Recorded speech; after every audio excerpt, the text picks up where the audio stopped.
Get up and get out. Get out. Get out. I have a question for you.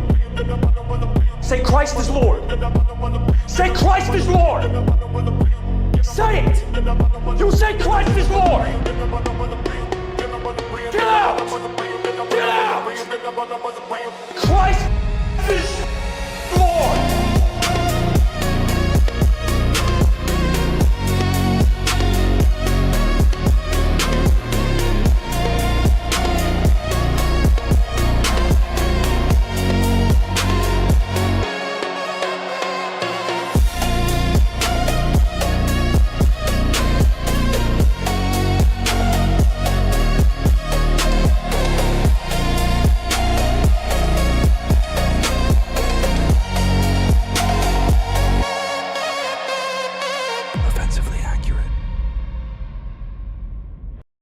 Hello and welcome in to another episode of Offensively Accurate, hosted by yours truly, Atlas Thugged, aka White Boy D Voice, aka another racially ambiguous groiper, and I'm here to tell you that Jesus loves you and Christ is King. Unfortunately, alongside some pretty other terrible things. And good to see a good bunch of you in here already. World Champion Mitchell, Mr. Moss, Became Numa, Nightbot, Target, World Champion, Zeb Boykin's in here. Nice to see you, brother. I just saw you did call me. I apologize. I was in the middle of getting ready for the show. Hilton Head. We have a logger in here. Cry More, perfect name. That's exactly what you should be doing. Smelly Balls. Nice to see you guys in here. Hippocratic Craig as well. Hilton Head Groiper. Good to see everybody in here. There's so much to get into today, actually, and so I'm actually a bit excited because it's been a while since I've been able to do a solo show, actually. And technically, we were supposed to have a collab today, but I'm an idiot with my schedule, and so that didn't happen. And so instead, you get me and just me. And Became Newman says, new mic. No, same mic. I've actually just pulled a lot of the bass out of my voice. So hopefully it sounds a lot more clear for you guys. I actually went through a 16-band equalizer and pulled basically everything underneath 90 hertz, or it's 85 or 90 hertz. I have a high-pass filter set on there now.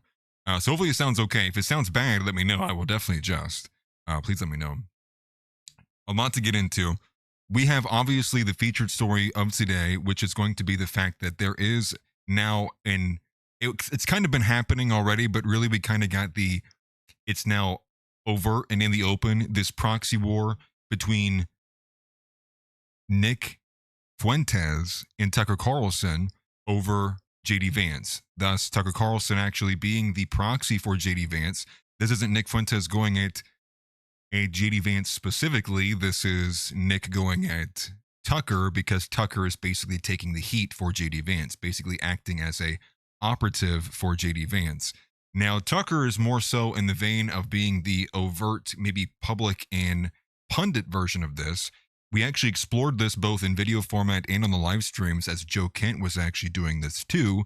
Joe Kent also being involved in this big story. Joe Kent also being supported and invested in and financed by Peter Thiel, who's also best friends with Tucker Carlson, who also is the co-founder and founder of Palantir, who works with the CIA, whose primary and only customer was the CIA for a period of years. And if not, I think moving into more positions to get more contracts, obviously with JD Vance. And so that is a story in and all of itself. That's the featured story. And the reason why it's become a featured story is specifically because Tucker Carlson decided to, for whatever reason, Fed jacket Nick Fuentes once again. And so we're going to be definitely exploring that. We're going to be exploring the response from Nick as well. Funny how it times up as well, given the fact that we also had this issue with what occurred. Just subscribed on YouTube. I appreciate the subscription. And yes, by the way, the TTS is all the way back on. We're back to typical features and all that. So the power chat, everything's going to be working as it normally has been. And but to keep going a little bit before we get into any of the stories, there's also an element I might get into later on in the show. This is relevant to one of the guests that we had on last night, who decided to be just grossly, I don't even know what you say about this, just kind of a terrible person. And now I said some rather harsh words. I think Zeb Boykin was privy to those. I did drop some not okay for YouTube words in the group chat, actually. I was largely really disappointed. And that story is the fact that there is a leaker inside of the community, inside of the Discord, and somebody who has decided to turn coat. And that's a story in of itself. Really, the main story is the fact that after we had the debate, it was seemingly all good and all charitable. I woke up and checked the YouTube and saw the comments replying on the video from the guest who had 2.5 hours, by the way, to actually kind of comment and go back and forth about what we were talking about. Decided to say none of it and actually just lay it all out in the comments and call me a liar. I have since, I think we are officially done with Daily Riot. So we'll get into that if we have time. Beyond there, though, I also wanted to take a look at the fact that one of the best elements outside of the Tucker Carlson and the Nick Fuentes proxy war, another element which actually looks at MAGA and the MAGA administration, is this specific look at how the MAGA entity is really a scam. And maybe even be a bit beyond there, it is a scam that people can't get enough of. And again, in the words of NJF, he deserves all the credit for basically the majority of how we kind of outline this show here. Is this my first A-log? Could be. I don't know. I think I have a couple. I think Rhetorically Defective maybe was the first one. But again, we're kind of friends now, so, at least we're neutral. We call it a ceasefire. We have a memorandum of understanding with Rhetorically Defective. I don't fire missiles at you. You don't fire missiles at me. We'll keep the peace. That's what kind of where it is. So we have those two stories. Obviously, the personal thing that's happened with me, I'll save that towards the end for anybody who cares. Don't seem to understand. Earth isn't yours to conquer. I appreciate that. $5 Daily Riot is. Daily Riot is short. Thank you very much. From the one, the only, the GOAT. I appreciate that greatly. This is actually very true. This is actually wholeheartedly true. Not only that, somebody made the comment that he looks like Rex Jones. You know what? Maybe I should step out of this a little bit. I'm gonna actually be a bit more personal. I know I typically keep up a good charitable gesture while we're doing the show, or we're being funny. I am not in a friendly mood today, actually, and there's a couple reasons for that. Some of which is just the general discourse. Some of which is the fact that I didn't realize or think that this was actually going to be something that would happen, having a leaker. I also, literally 15, 20 minutes before I went live, I'm not even joking you, I get a DM from some random Groyper account on X by the name of Cascadian Groyper, who is attempting to check me in my DMs, going, "Why are you following Dave Riley? Why are you following this schismatic?" And surely this has to be this person's second account, because there is in no right mind, there is a world in which someone with less than 200 followers came into my DMs and started checking me on why the fuck I am covering or following Dave Riley. Whoever that is, I'm going to be merciful at the time. I'm deciding to not respond. Do not ever come in my DMs in an attempt to check me. You don't seem to... Thank you, Mitchell. Perfect timing. Okay, we can be friendly again. All right, there we go.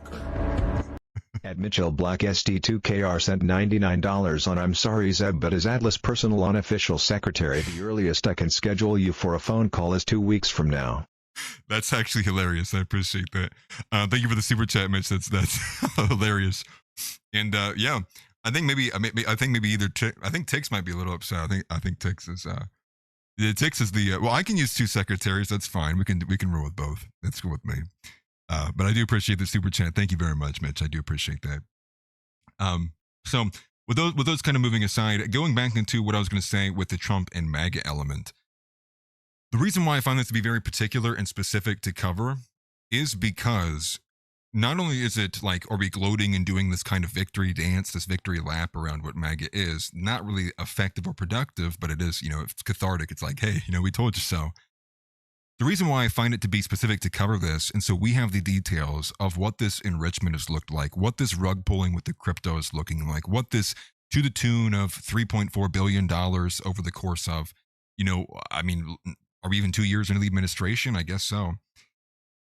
Also looking at the fact that the sons are involved, from Lutnick to the children from Witkoff, and so I'm not going to go fully into that. We're going to kind of cover a summary piece of this. If you want the full details, definitely check out the NGF show from last night, because that's the majority of what he covered there. But the reason I want to cover it and bring it to the attention is because this will be the lane, hopefully, or one of the lanes, that if the Democrats get power, if the left gets power, they win the midterms, and they can come in with a position of which they can also use some Republicans who would defect. I would imagine Thomas Massey would be maybe on the other side of the line on many of these things. I could see somebody like that going, you know what? I will vote to impeach Trump. That all being said, the reason I find it to be important, because it will be one of these lanes in which the Democrats will clearly and definitely be looking to impeach on this corruption, is because that will then become one of, if not the main vehicle, of which the left will then use as a cudgel against the brand of the right wing. And if we can get 2 years of Democrats causing a ruckus, flailing around all about the corruption and the material corruption between Trump, his sons, and other people in the administration, namely people like Kristi Noem, that will ultimately serve as one of the things that will beat down the brand of the MAGA right wing. And this is in service to the plan and the effort laid out by voting for the blue wave in 2026 to weaken both JD Vance and Rubio as being attached to the administration, and not even attached, like they're in the administration. Vance is the VP and Mark Rubio is the Secretary of State. If not, this is the one in the two. You don't seem to understand. Earth isn't yours to conquer. This is funny. Zeb's Toupee secretary sent $5. Mitch, can you put Zeb's Toupee on a waiting list? Deal. I'll write that. Everybody write that down. Mitch, write that down. Mitch, write that down. Someone write that down. And yes, if you guys didn't know this, Zeb does wear a toupee. That is not his real hair. He took it off one day.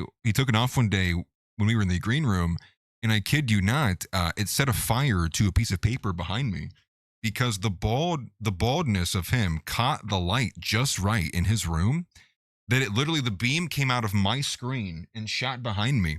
I was lucky that my wife had a fire extinguisher in the other room because I wouldn't know what I would have done with that.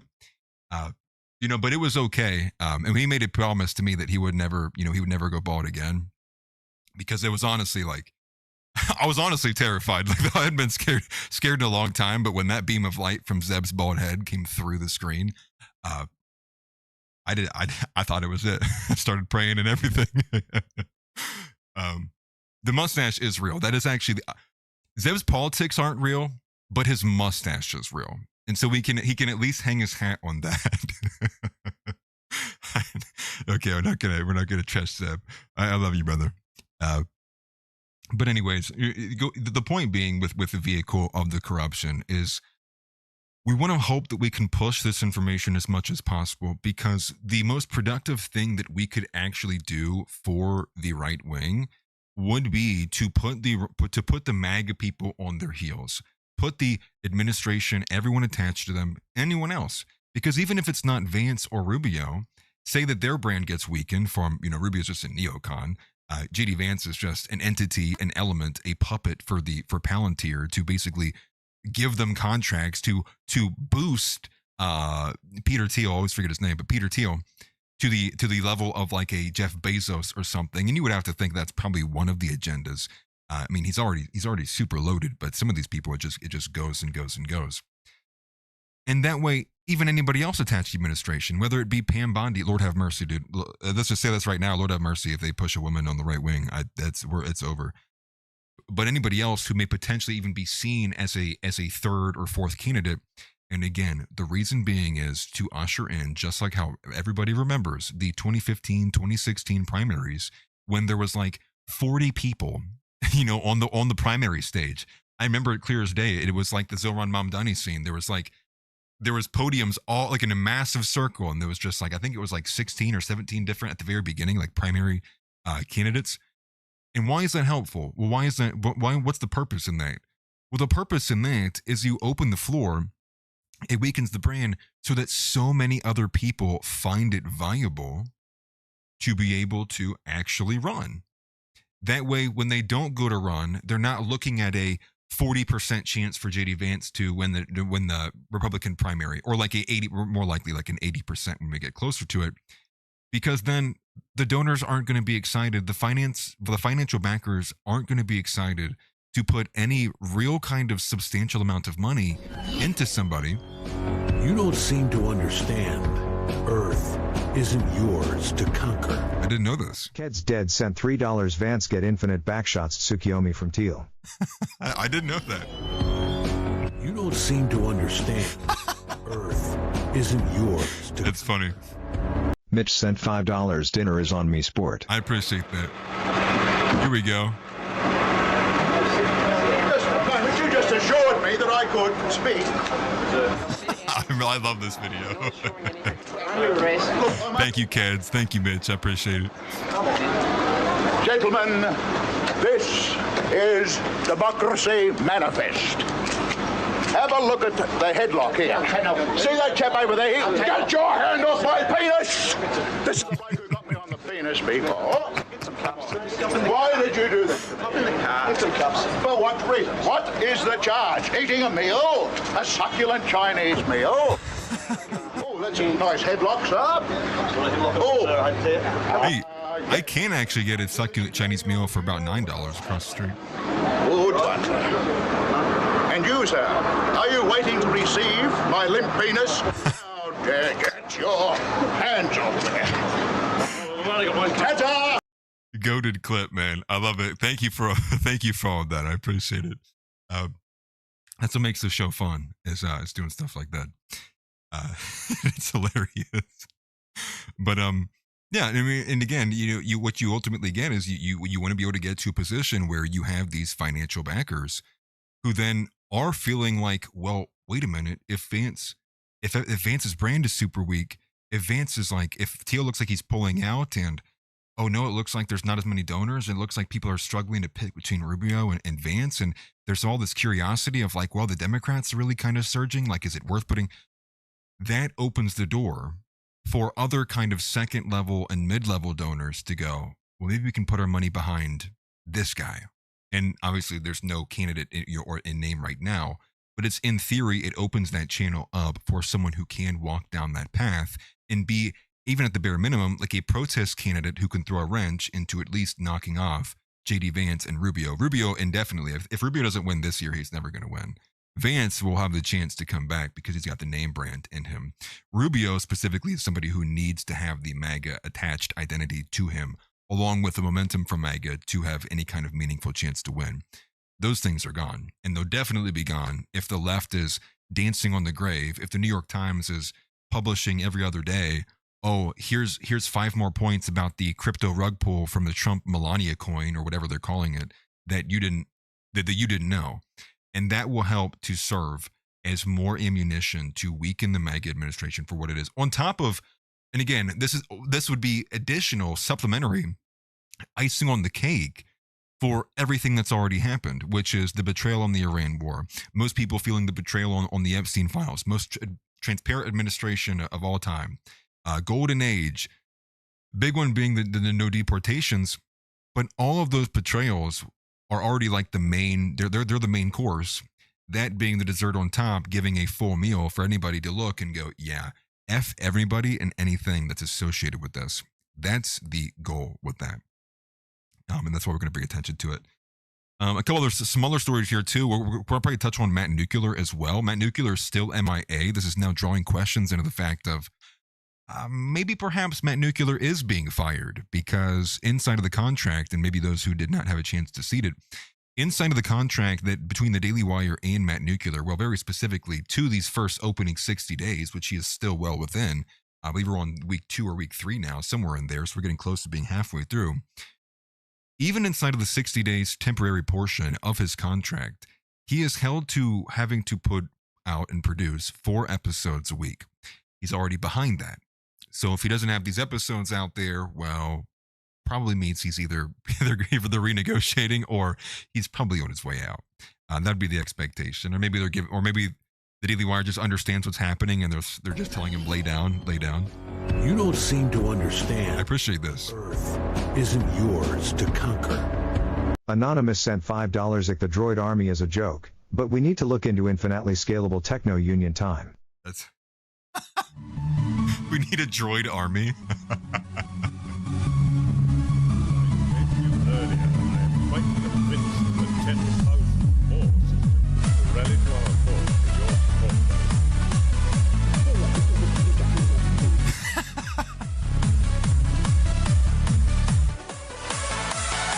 The Techno-Union Army is at your disposal now.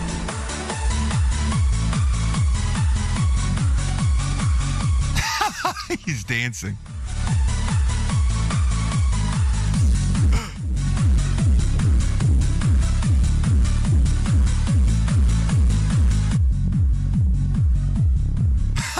Dude, he's listening from outside the club.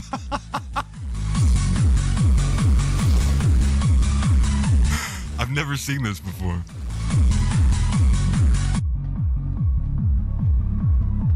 Dude, it's just like cracking me up. It's like it's out there. Subscribed on YouTube. Thank you for subscribing. I appreciate that, brother.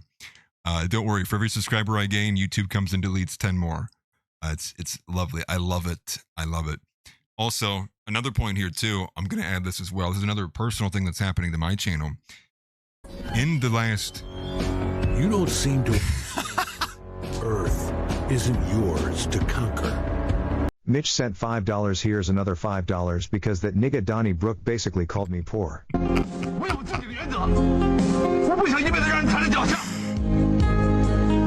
That's beautiful, man. I appreciate this. I appreciate the $5 from you guys. Appreciate it.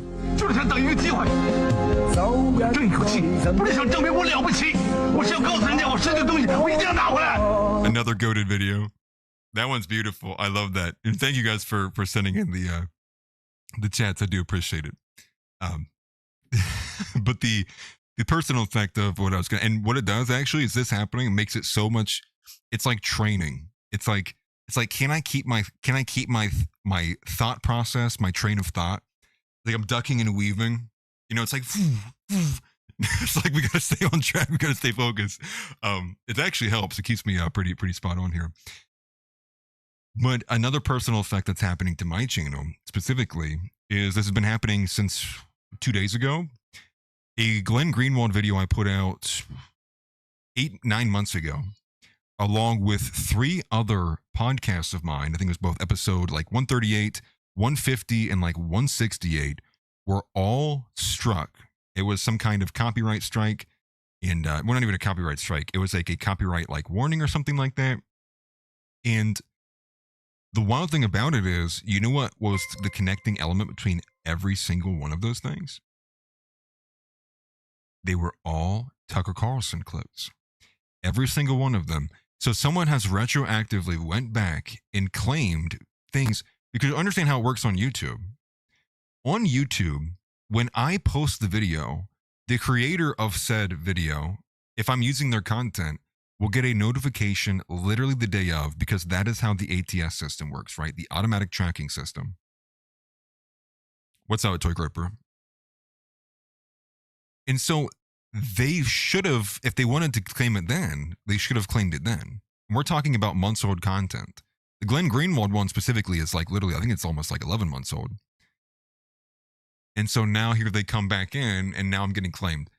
So that to me is just like, you know, maybe Tucker Carlson, did Tucker Carlson see, you know, hey, yeah. And that's actually a good point. We are going to blame Daily Riot for that. We are blaming Daily Riot for that. Daily Riot, you snitch. I knew it was you. You can't trust brown people. Can I just be honest for a second? Like, I think this is going to be the new rule in the Discord. Like DNA tests, show them. No. Actually, we don't need DNA test. We're going to call it the Ortega test, the Harrison test. That's what we're going to do. And everybody's got to take a photo of their arm in the sunlight and send it into the Discord. No, not really though. But if I get whiffed that you're brown, it's going down. So that's just another thing that's going on. There's just a lot happening. It seems to be chaos ultimately. Yeah, show nose. Yeah, show the nose. Show your nose. Can you pick things up with your nose? Dude, I've seen some hook noses from some of these women. Speaking of, the woman who runs the Unfuck America tour, this Z Cohen or whatever her name is, like, you couldn't, like, you see, we talk about the examples of black people. Like, if I drew this black woman, like, I'm getting arrested for racism. If I drew this Z Cohen chick, they're gonna put a ISIS flag in my banner before they take my mugshot and call me an anti-Semite. This woman could not be a more of a Jewish woman character. It's honestly insane. Like, I've never seen, and I'm not even trying to be mean, but I've never seen a girl with like such, like, when you look up asymmetry and asymmetrical, it is like, it's her.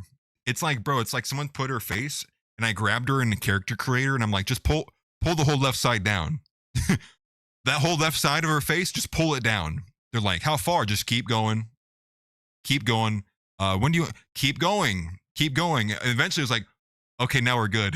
No, I'm not even trying to be mean. I'm not trying to be mean. Because, you know, she obviously nothing she can do about it. But it doesn't stop there because her nose, I'm not even joking you. Like, if she was falling from a cliff, her best option is to dig her nose into the ground. Because that thing, like, talk about the claw, dude. Like that thing, bro, is like, whoosh. Like, bro, dog, I don't want a grappling hook, dude. Can I get a 3D printed model of your nose, bro? Like, and I'm gonna take that, bro. I'm gonna be Uncharted in this bitch. I'm gonna become Nathan Drake, dude. We're going for treasures. Okay, I'm dancing on it a little bit, but okay. The point being is, like, she's an extreme caricature of what a Jewish woman would, you know, if I were to draw one and be exaggerative. The reason why I bring her up is not to make fun of her appearance, although that is kind of funny. It is also to draw attention to the fact that one of the topics that we talked about last night on stream was specifically about this new Andrew Wilson and John Doyle team up to go help and assist the TPUSA debaters for the Pick Up the Mic campaign. At least as far as I understand, that's what they're calling it. And the photo so far is what I've seen that came from TPUSA of here's your new batch of influencers who are going to be picking up the mic for Charlie Kirk. Woman, woman, woman, woman. So one of my first thoughts about this was, are you telling me that Andrew Wilson, his entire career, he's saying women shouldn't be in politics. He's made repeated remarks specifically directed at Erica Kirk for not being a good leader or not being just being a woman or this covert feminism. I think he calls them these femcons, feminist conservatives. And then you get offered, someone floats 10K in your face or whatever it is. And now you're like, I'm going to actually betray everything I stand for. And I'm going to go teach and train women how to debate for TPUSA. What are we doing?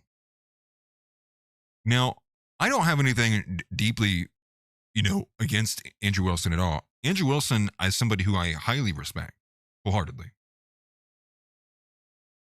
Some of the personal effects, that can be disputed.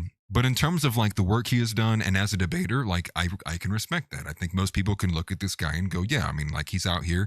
No, he definitely can, tear apart women, and he definitely holds his own for a lot of these other guys too. But that is something where it's like, that's actually self-defeating against something that you have proposed. And I can't support anybody who would willingly walk in and now start backing up TPUSA. And it's not just that. It's like him specifically helping them debate, specifically helping female influencers for TPUSA debate, I don't know, I guess leftist. But at the same time, you're literally just, you're giving your energy and efforts in education, lending your talents to the very thing that you actively talk the most trash about. At least so I thought. So I don't know if Andrew Wilson has changed his tune. Maybe he likes female influencers. One of the caveats I think that when I read this, also John Doyle being involved, I was willing to throw him the bone. I said this to Zeb when he brought it up to me, was maybe that's the caveat that Wilson wouldn't help the female influencers. And is this why John Doyle was involved? Did Andrew Wilson specifically help the male influencers and John Doyle was brought in to help the female influencers? It would make sense. John Doyle can't live down the fact that, him and Savannah Hernandez had a one night, 2 night, 3 night stand. I don't know. I forget the details. All I know is he couldn't get it up. I remember that very well. Oh no, she thinks. We'll let PineSap have that one. PineSap has been PineSap's been leading the charge on that one. And regardless, though, the point being is it seems to be there's something there. And it's more than just that. The reason why I'm hesitant to go too far and send all the pressure there is because at the same time that he's getting kind of a bit of pressure from others, like namely people like Baron Coleman and other people going at Andrew Wilson for what he's done, people like Zeb and people in the dissident right, is because the Unfuck America tour is also going at Andrew Wilson. And I don't want to jump in and join an attack at full speed when he's also being attacked by the people we want to destroy. We don't want to be a part of the political ecosystem anymore. So there's a bit of complexity to it. There's a couple layers to there. It is to say though that there's something happening that is very curious, and I would like to know more details about that. Maybe he's been outspoken about that, and I've just not yet seen it. But what from I have seen so far from the video is not only is he assisting and helping TPUSA, and he enjoys it. Him and John Doyle seem to be also carrying this line that, and I'm going to say this, and I brought it up on stream yesterday with the other two guys, and it came from John Doyle specifically, but Andrew Wilson has alluded to it, that they seem to hold this position specifically, that the people going at Erica Kirk, the grieving widow, or who are attacking Erica Kirk, John Doyle says explicitly that it's just as bad as it's just as bad as the assassination of Charlie Kirk. And I'm sorry, that's where you have completely lost me. I'm sorry, that is literally just insane. That is just retarded on its face. That is objectively untrue. No one agrees with you. And here's the reason why to me it gets personal, is because I'm sorry, because now that statement that ropes in people like my mother, who doesn't pay attention to the politics, who isn't, not like say she doesn't pay attention, but she's not in the day in and day out of covering things. She's not in the, she's not in the group chats. She's not paying it. She doesn't know the nitty gritty of the smaller beefs between Doyle and the smaller beefs between Wilson. And these,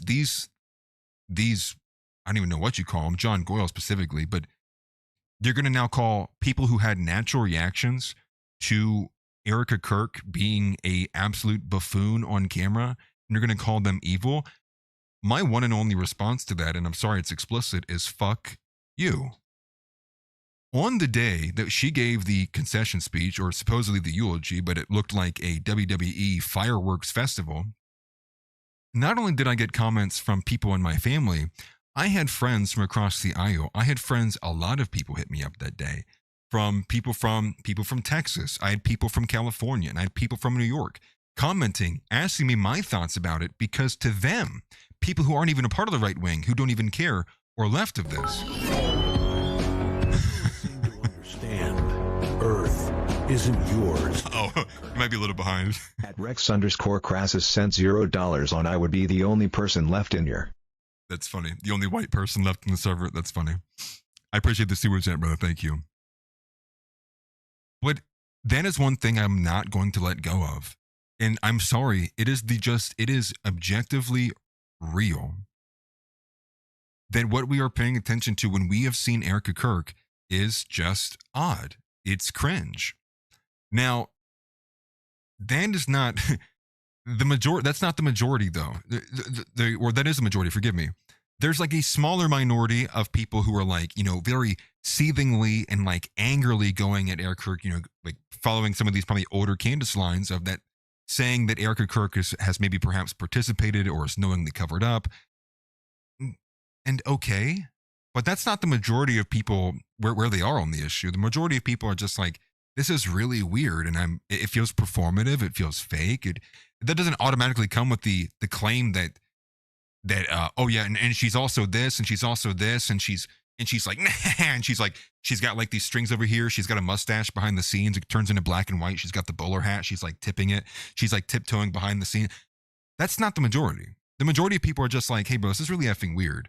And like, she should be with her kids, and she should step down from the role. She should if she really wanted to honor her husband, she should listen to the words that he said while he was alive, which was women shouldn't be climbing the career ladder. They should be at home in the kitchen helping their children. That's where Erica Kirk should be. And that's where, if you were asking me, that seems to be where the majority of the response of what has been is mainly more so the disgust of the fact that why is she not in the kitchen? Why is she doing all of this? Like, this is just like, every moment. And here's the thing too, it goes a little bit deeper. The reason why it begins to call into question like some other things too is because you begin to get this thought in your head, which is if she was the wife to this man, and we're to understand he was as outspoken about his beliefs and in this Christian life and what it is to be a man, what it is to be a woman in the gender roles, then Was he having these conversations alone in a room at night and Erica Kirk is sleeping? Or is Erica Kirk just quite literally just not care what he said, what he thought? And that's where it begins to call into question other things as well too. So again, it's not to say that she's actively no, but it's just to say on its face, there's nothing at all that sits here and makes me think for a second that she wholeheartedly was 100% aligned with Charlie Kirk. It just is. So we'll get into that too. We also have some smaller stuff about Joshua Haymes that we're going to take some direct shots at. Joshua Haymes called Nick retarded for voting blue. We'll take a look at that. He also got caught following gay cuck porn by Basil, our very own Basil.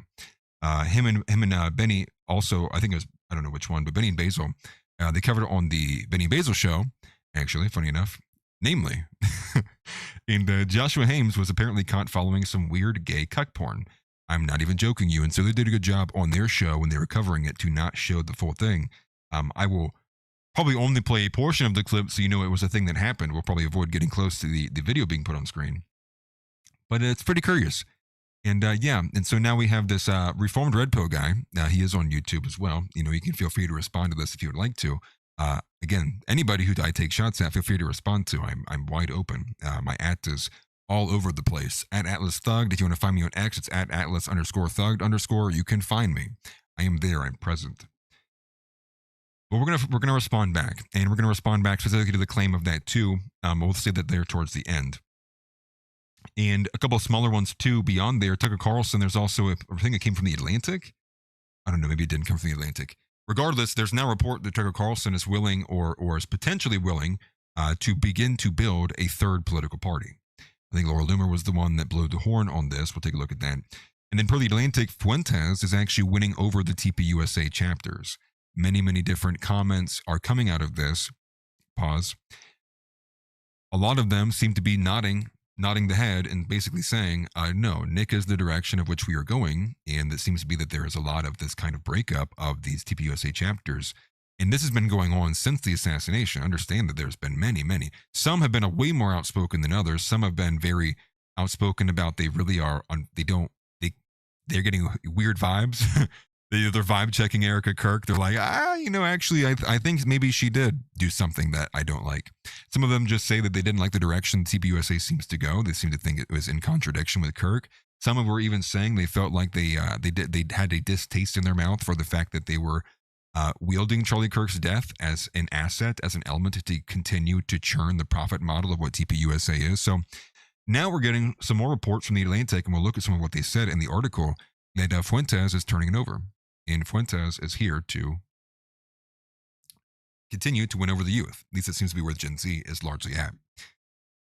So that's a lot of what we're going to be covering on this side. I have another batch of topics we'll be covering on the Kick side, and we are going to be going over to Kick too. A lot of things to react to. One of the ones I really want to get to is the fact that Sneeko is once again crying, and no, not the fake cry, not the fake emotional cry of some random Pakistani guy yelling in a language I couldn't understand.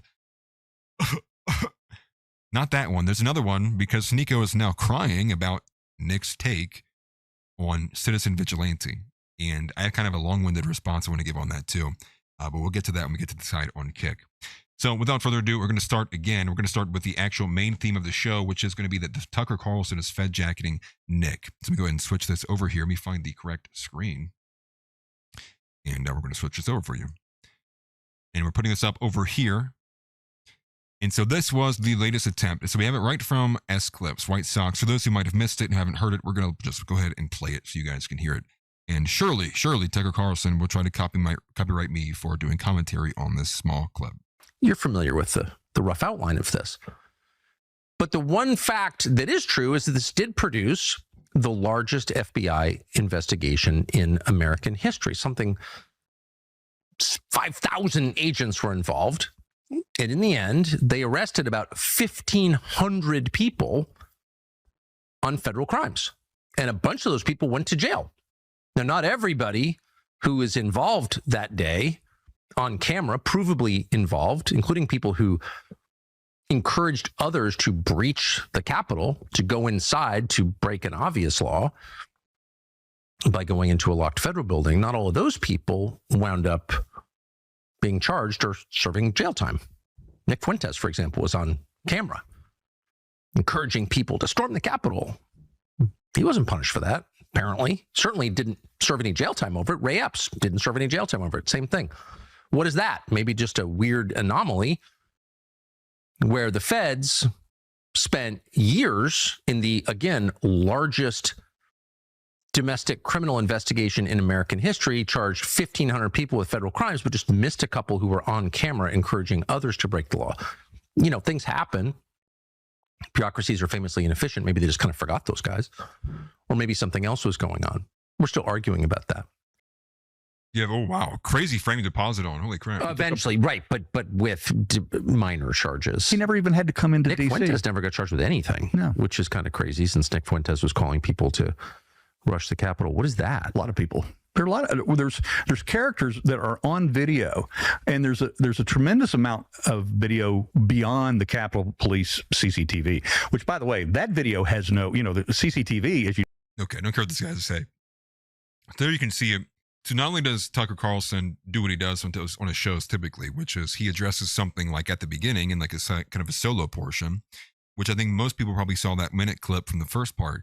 But then he also comes in and expands upon it with whoever this guest is. I'm not really sure who that is, and I didn't watch the Tucker Carlson interview. Also, kind of wild timing, and I think Mr. Moss is correct. I don't know if that's Tucker Carlson or Daily Riot, but think of the timing too. Instantly, that's how we started the stream yesterday. Why wasn't he arrested? Lord have mercy. And they make this point, and what are they omitting? Tucker Carlson saying, nothing happened. Why didn't he get arrested? Well, they only froze his bank account. They only put him on a no-fly list. They only subpoenaed him for all of his documents and text messages and communications. They only deposed him in a January 6th subcommittee. They only banned him from Facebook, Instagram, and YouTube. They only banned him from PayPal and Stripe. They only banned him from Bank of America, Chase Bank, Fifth Third Bank. They only banned him from Delta and American Airlines. You don't seem to understand.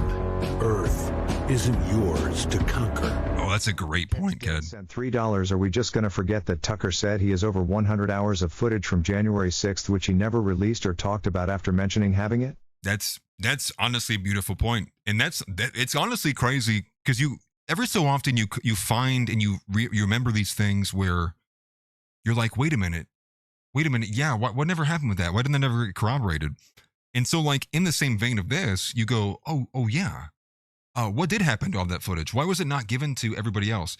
If Tucker Carlson had all of this footage and he really thought that he was a federal agent, or he really thought that there was all these other federal agents like Ray Epps, would Tucker Carlson not be the person in the best position to publish the footage or to ask for a criminal referral? You have one of the biggest podcasts in the world. You think this is such a big issue, but now you don't want to even get to the bottom of it. Interesting. Kind of interesting in the same vein of how the $200 million contribution from Netanyahu to Charlie Kirk was completely made up and fabricated by Max Blumenthal that was also never corroborated, that we also never got any second wind of. Well, what happened to that story? Where's Max Blumenthal now? He seemed to be pushing heavy weight when Israel was the hot topic, and now that seemingly most people have gotten tired of season 11 of Candace Owens and waiting for at least any amount of definitive evidence, what happened to that? The entire world paying attention to this? You have thousands and thousands of basic foot soldiers essentially combing through things all over X, all over other social media platforms, Facebook, Instagram, YouTube, and otherwise.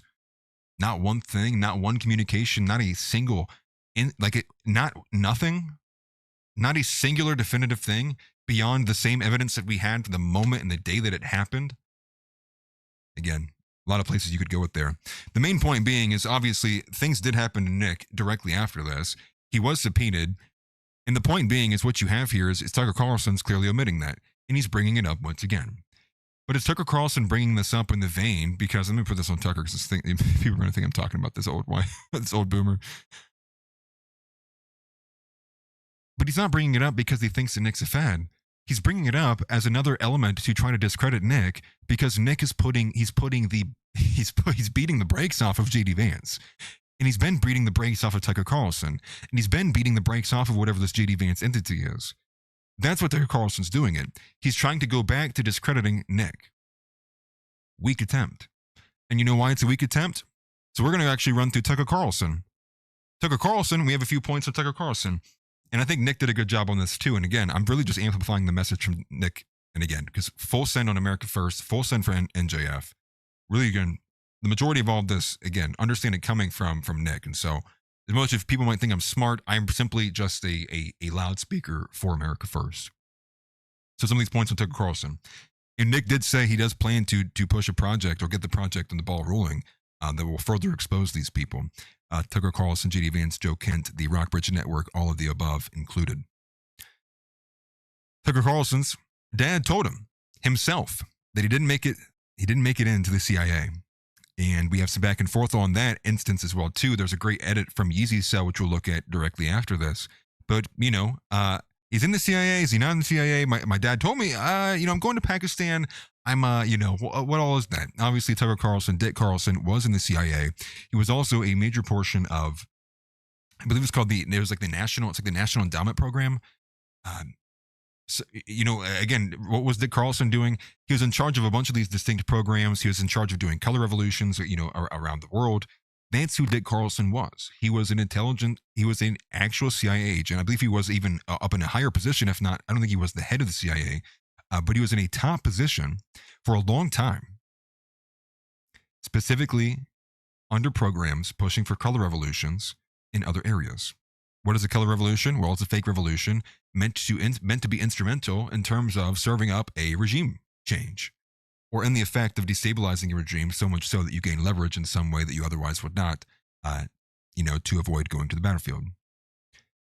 The second thing is Tucker's clearly a part of the JD Vance entity. He's clearly connected in with Palantir. He's clearly friends with Peter Thiel. And not only that, we get the word that his friendship with Peter Thiel, so much so, is that he runs all of these life questions by him. Any important life decision Tucker Carlson has, supposedly he's running it through Peter Thiel. And supposedly he's known and been friends with Peter Thiel since like the 90s. And you can see how Tucker Carlson behaves when push comes to shove on all these different podcasts.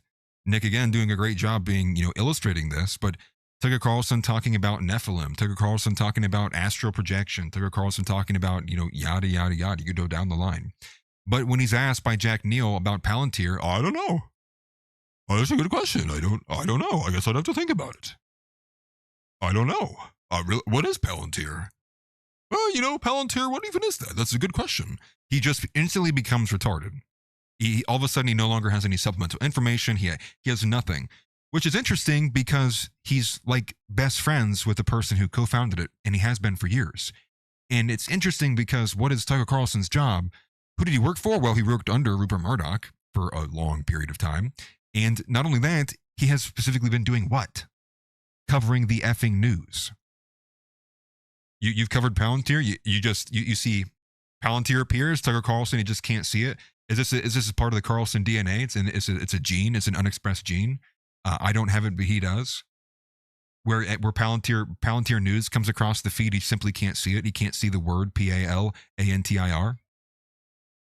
That's crazy. And on the inverse, how does he talk about JD Vance? Well, it's in the words I think of what NJF said, morally uprighteous man. He's gushing over JD Vance, and this is actually in the words of Nick, doing tricks on it, reverse cowgirl, giggling and slipping it back in for JD Vance. Like that is very illustrative and visually illustrative of how Tucker talks about JD Vance. So on one hand, he knows nothing about Palantir despite being best friends with the guy. He talks to him about all these life decisions, knows nothing about his company though. And then the guy who's the puppet, the creation of said company and Peter Thiel, he knows everything about. He's this upstanding guy. He loves his wife. He loves his country, knows all that about JD. But there's so how does this even make sense? Well, it makes sense when you look at it because Tucker Carlson is lying to you. Tucker Carlson is straight up lying to people when he says, I don't know. And when he talks about Peter Thiel and Palantir as, well, I think he's this guy who, he's just really concerned about the different cycles of empires and the dynamics of them. And he references New Zealand, but it doesn't talk about his move to Argentina. relocating his family over there? Oh, I don't know. Relocating his children and his husband. And again, yes, Peter Thiel, gay. So understand that when it comes to JD Vance too, like Tucker Carlson specifically boosted JD Vance for his Senate run. Tucker Carlson specifically boosted. Yeah, I'm letting my real voice out. That's funny. Tucker Carlson boosted JD Vance for his Senate run, which was also aided by Peter Thiel. Tucker Carlson also aided and pushed JD Vance for vice president when he was in contention for being the vice president. And what did he say? You need assassination insurance. Every step of the way. Peter Thiel, JD Vance, Tucker Carlson, like this. Then when you look at JD Vance specifically, you look at the fact that who did he vote for in 2016? Well, when everybody was on the Make America Great Again train, JD Vance was still being a never-Trumper, a bitch-made boy in his mama's basement. At least that's how it's said in, and what is it called? What's this book that he wrote? Hillbilly Groyper? Something like that? Yeah, definitely not Hillbilly Groyper. Something like Hillbilly Elegy, whatever the hell that means. Anyways, who did he vote for? He voted for Evan McMullin, a literal CIA agent. Because why? Well, because he was a never-Trumper. Not only was he just a never-Trumper, he literally was comparing Trump to Hitler. And that was in 2016.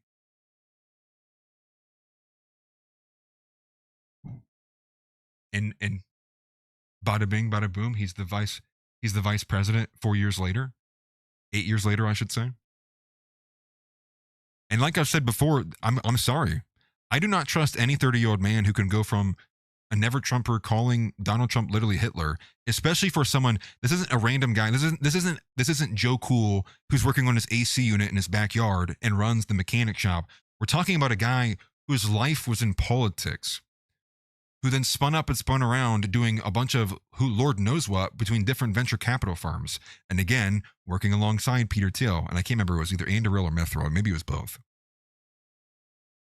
And then this guy's all of a sudden, he changes his tune on Trump. I'm sorry, you can't trust a guy like that. You can't trust a 30-some-year-old man who would look at Trump and call him Hitler. You can't. That's untrustworthy. At the bare minimum, you can say that the guy doesn't have good political instincts. And that's the person who deserves to be president. That's the person who deserves to be vice president. I don't think so. Then you go to Tucker Carlson's other friend. You're looking at Joe Kent. Who's Joe Kent? Another CIA agent. Oh, there we go. There we go. Another literal CIA agent. That's lovely. Wow, would you look at that? We're racking them up, actually. Does somebody want to get the ATF or the FBI in here? Joe Kent. Also funded and supported by Peter Thiel. What's that? Also, another financial investment coming in from Joe Kent. And who is Joe Kent? What has Joe Kent been? What has Joe Kent been doing? Well, Joe Kent was brought in to be the counterterror, I believe he was the head of counterterrorism, while he was serving his position in the administration, as he did, ultimately until what? Well, in terms of the Iran war, Joe Kent specifically is walking away, and he's laying it down on Trump. Not Vance. He didn't really have anything to say about JD Vance. But what's the process that he does? Someone who is picked and selected by the president to be a part of the administration, to be a part of the cabinet. Well, typically, when you give your resignation as a cabinet member, you take it to the president, the person who actually brought you in. That's not what Joe Kent did. Joe Kent had conversations with someone else who was a department, I think would have been the head of his department, Tulsi Gabbard, with JD Vance. And those conversations, as far as we understand, the gist of those conversations was to play down. Make sure you don't go at Trump too hard. Why is Joe Kent game planning his resignation with JD Vance before he gives his resignation? Well, he has to, because Joe Kent is on the team of JD Vance. So JD Vance is making sure Joe Kent doesn't burn the bridge too harsh with Donald Trump, specifically because JD Vance is still going to have to be appeasing the MAGA base. Seem to understand, Earth isn't yours to conquer. W. At Mitchell Black SD2KR sent $99 on highly recommend the Prosopa Insights video on Tucker. The face never lies. The face never lies. Yes, shout out to Prosopa Insights. We have not, I've not seen him in a hot minute, but Prosopa Insights is, I haven't had him on the show for a while. But Prosopa Insights is a pretty great follow for anybody who's interested in any kind of facial physiognomy. He's a dog. You know, he's a dog. He's a bulldog. He's a homie. I appreciate him. He's great. Make sure you follow. Go ahead and check him out. I haven't done a collab with him. It's almost been a year, actually. Him and that girl Casey, some of the first two people that I did have a collaboration with. But Joe Kent can't be missed. I mean, inside of this framing. And so what ends up happening after that? Well, he puts a resignation in, and the resignation serves as an element for JD Vance to, you know, he reads the resignation. He talks about the resignation. Well, how does he talk about it? There is a very specific video of when he was addressing this resignation. And he doesn't go, you know, Joe Kent, like he couldn't, you know, he wasn't helping. He wasn't backing Donald Trump on the Iran war. He was like, we got to get him out. We can't have any naysayers. Like, no, he didn't say that. JD Vance says, well, you know, if you like, well, you don't agree and you, well, you know, if you can't do the job that the president has asked you to do and you don't feel like you're up for the job anymore, well then, yeah, you know, I guess maybe it's time that you part ways.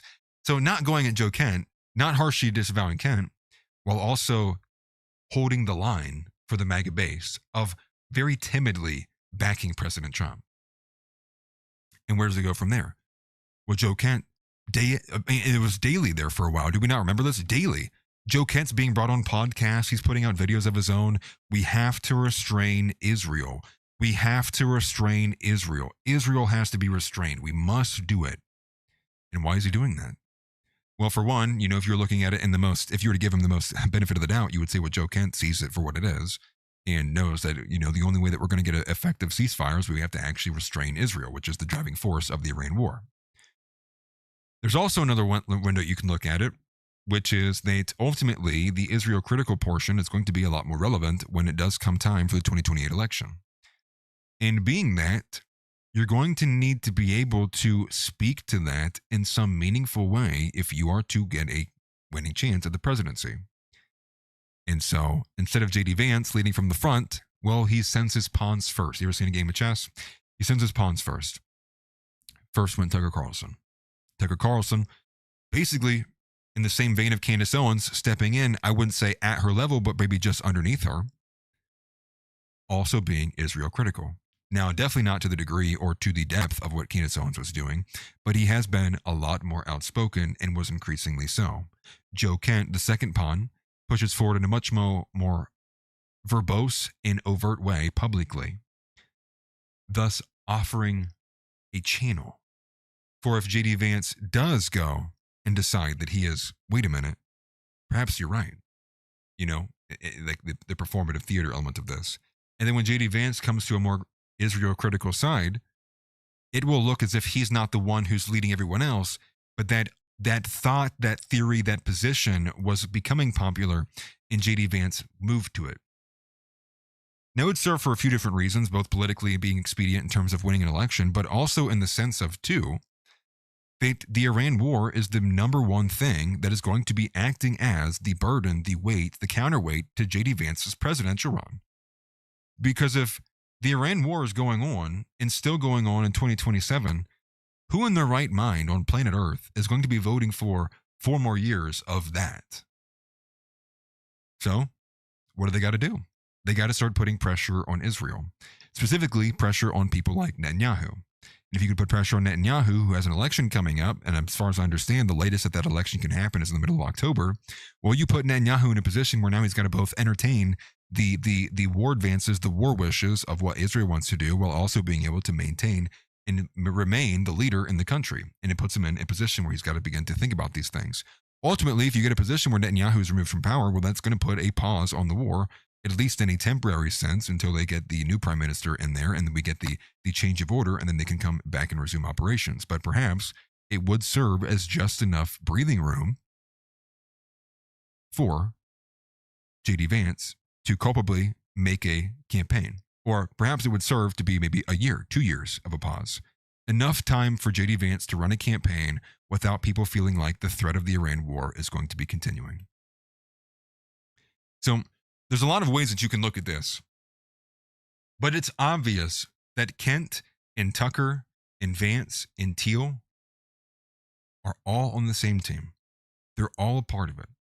One other thing that can't be missed here too is the element of what Doge was while it was there, while it was a part of this. While Doge was operating it acted as the Trojan horse for Palantir to get in. And now that Doge is out, Palantir is still there. And who is Elon Musk? Elon Musk is also part of the PayPal mafia.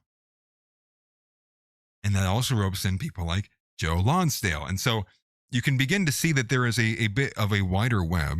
There's also a bit and a portion of these people who are connected through the PayPal mafia, but there's also a connection through the Rockbridge network. But JD Vance and Peter Thiel seem to be the two main wings here. Thiel being the AI, the information, and Vance being the face, the head, the figurehead, the thing that will be bringing it about, if you will.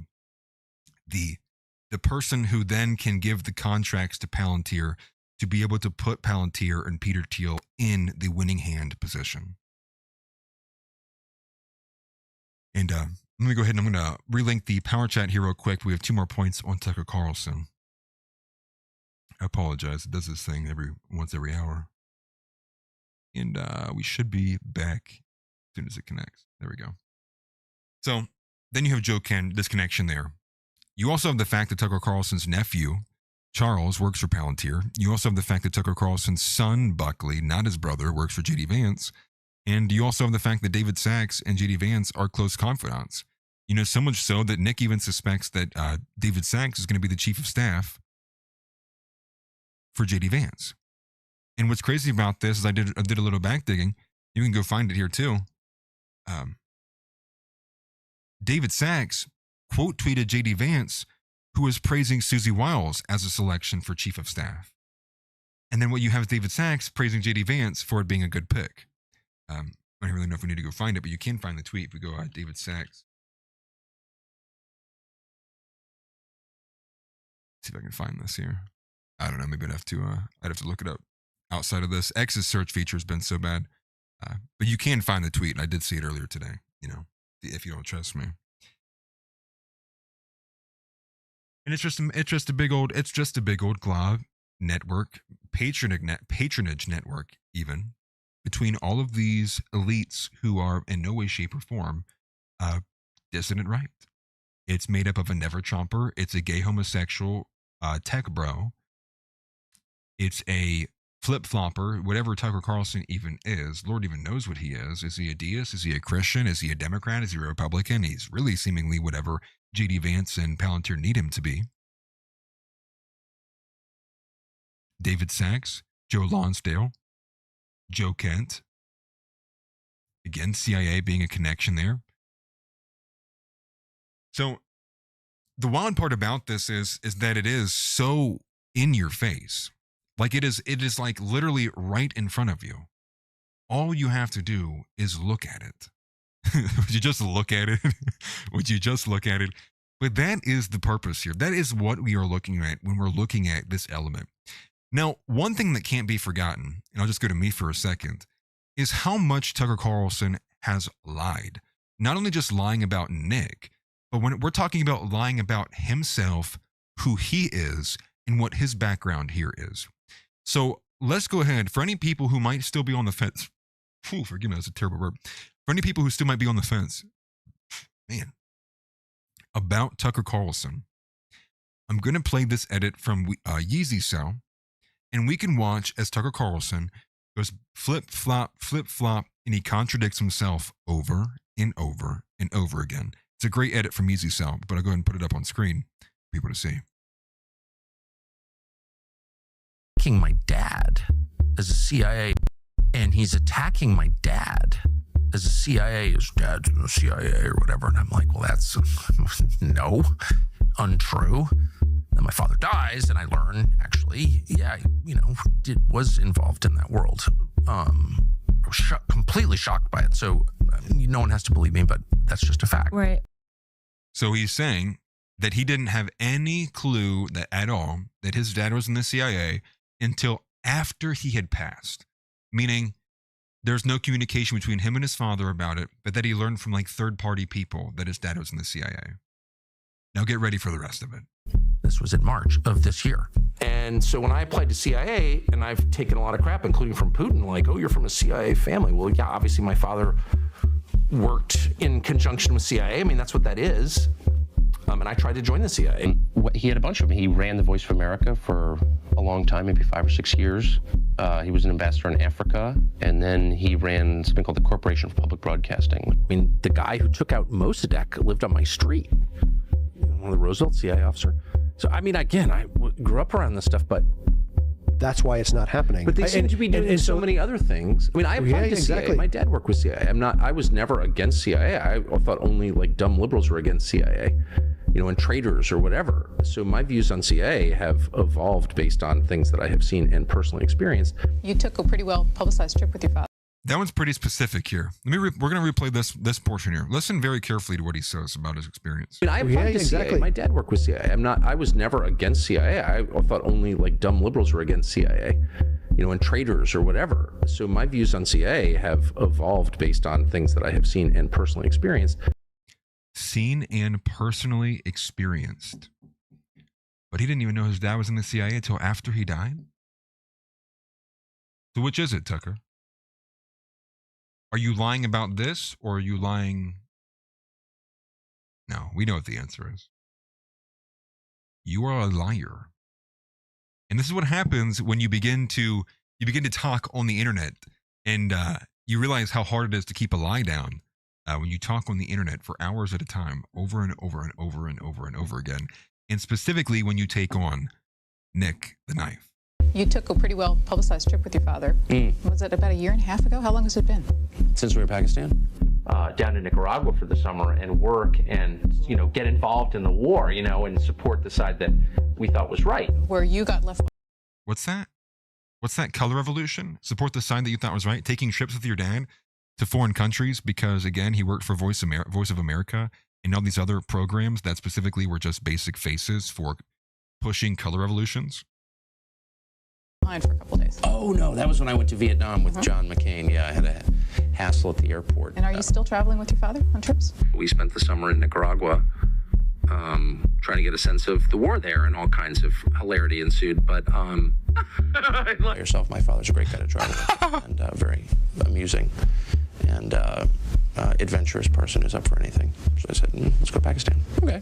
And we have the internet to expose the lies. If this isn't 20 years ago when we do have the internet to expose the lies. That might be the only thing Dave Rubin Bennett has been right about in his entire homosexual career.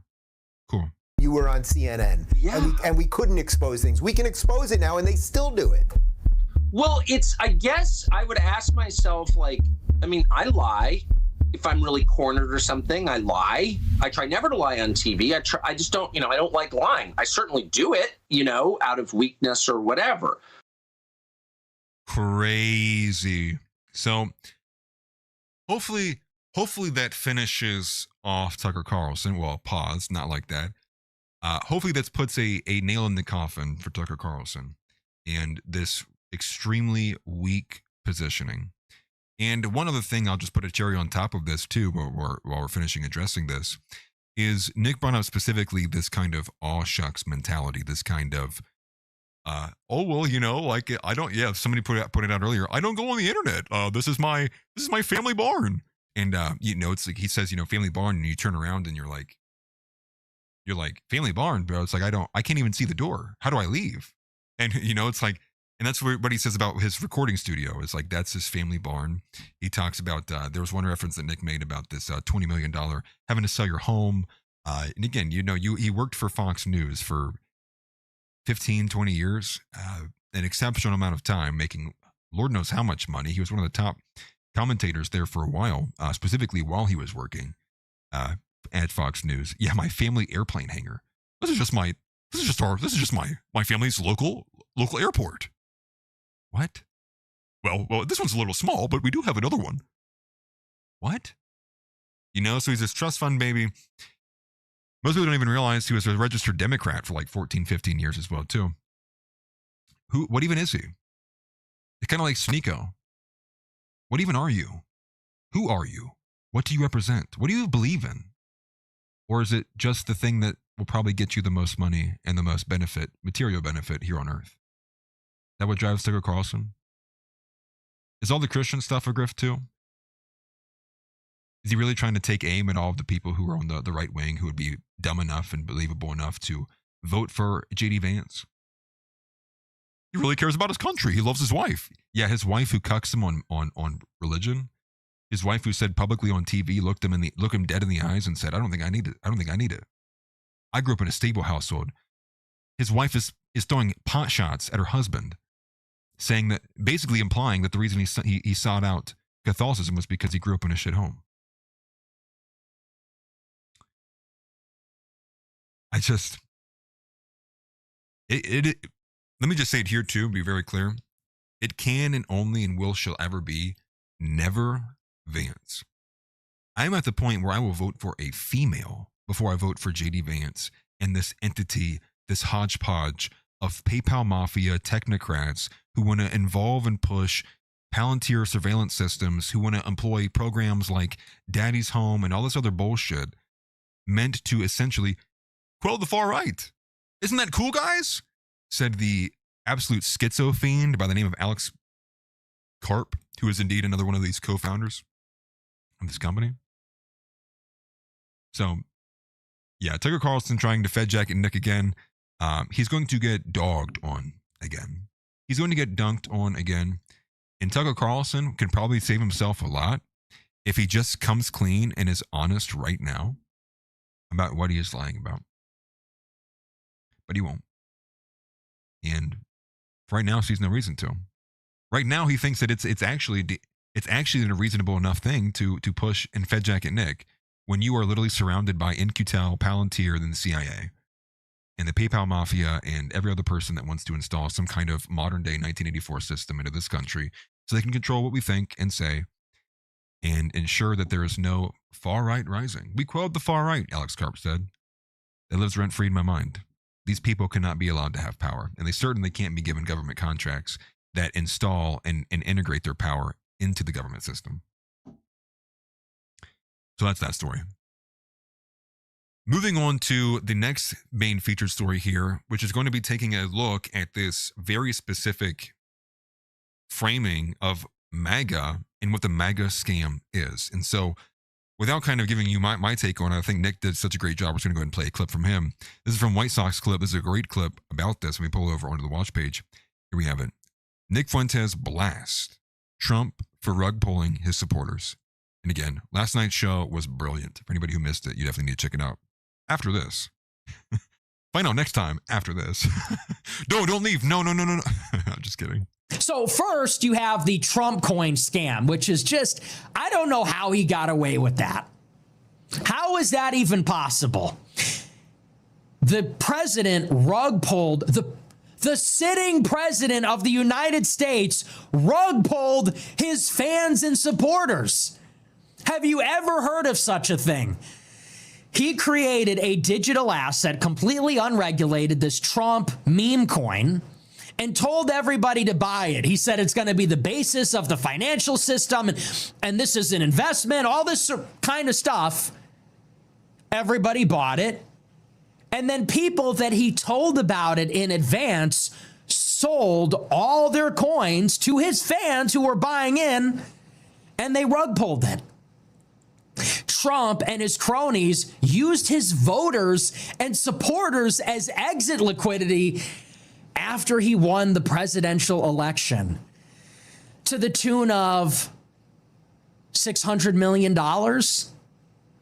The president of the United States scammed his supporters out of $600 million, not only off of the rug pull itself, but also making money off of every single transaction. So we're going to watch the full clip, but I want to take the moment here before I moves on to what the symbolism of the scam itself, and take you to an edit here that we have from Right Wing Finance. I'm going to put it on screen because they put a good graphic up earlier today, and I liked and reposted it. You can find it on my feed too. I'm going to open this up. The scammer in chief. Let me zoom in on this a little bit so you guys can see this. Scammer in chief. This is from Right Wing Finance. Shout out to Right Wing Money at Right Wing Money on X. If we read through this, it says he launched a meme coin, cashed out, and stuck retail with loss. Trump and Melania cratered. He personally booked $635 million. Now, I don't have the figure in front of me for the Trump coin itself, but I did see one about Melania. And if you would have invested $1 million into Melania when it launched, today you would be holding less than $8,000. That is how much money that has fallen. And you can see the price drawdown for Melania is severe. Not as severe as this, but they're both pretty bad. So you can see this, the trade that only went one way. Donald Trump made $635 million on the Trump meme coin, his own 2026 disclosure. In the red, retail buyers lost $10 billion. In market value, $10 billion plus. There are 764,000 crypto wallets underwater.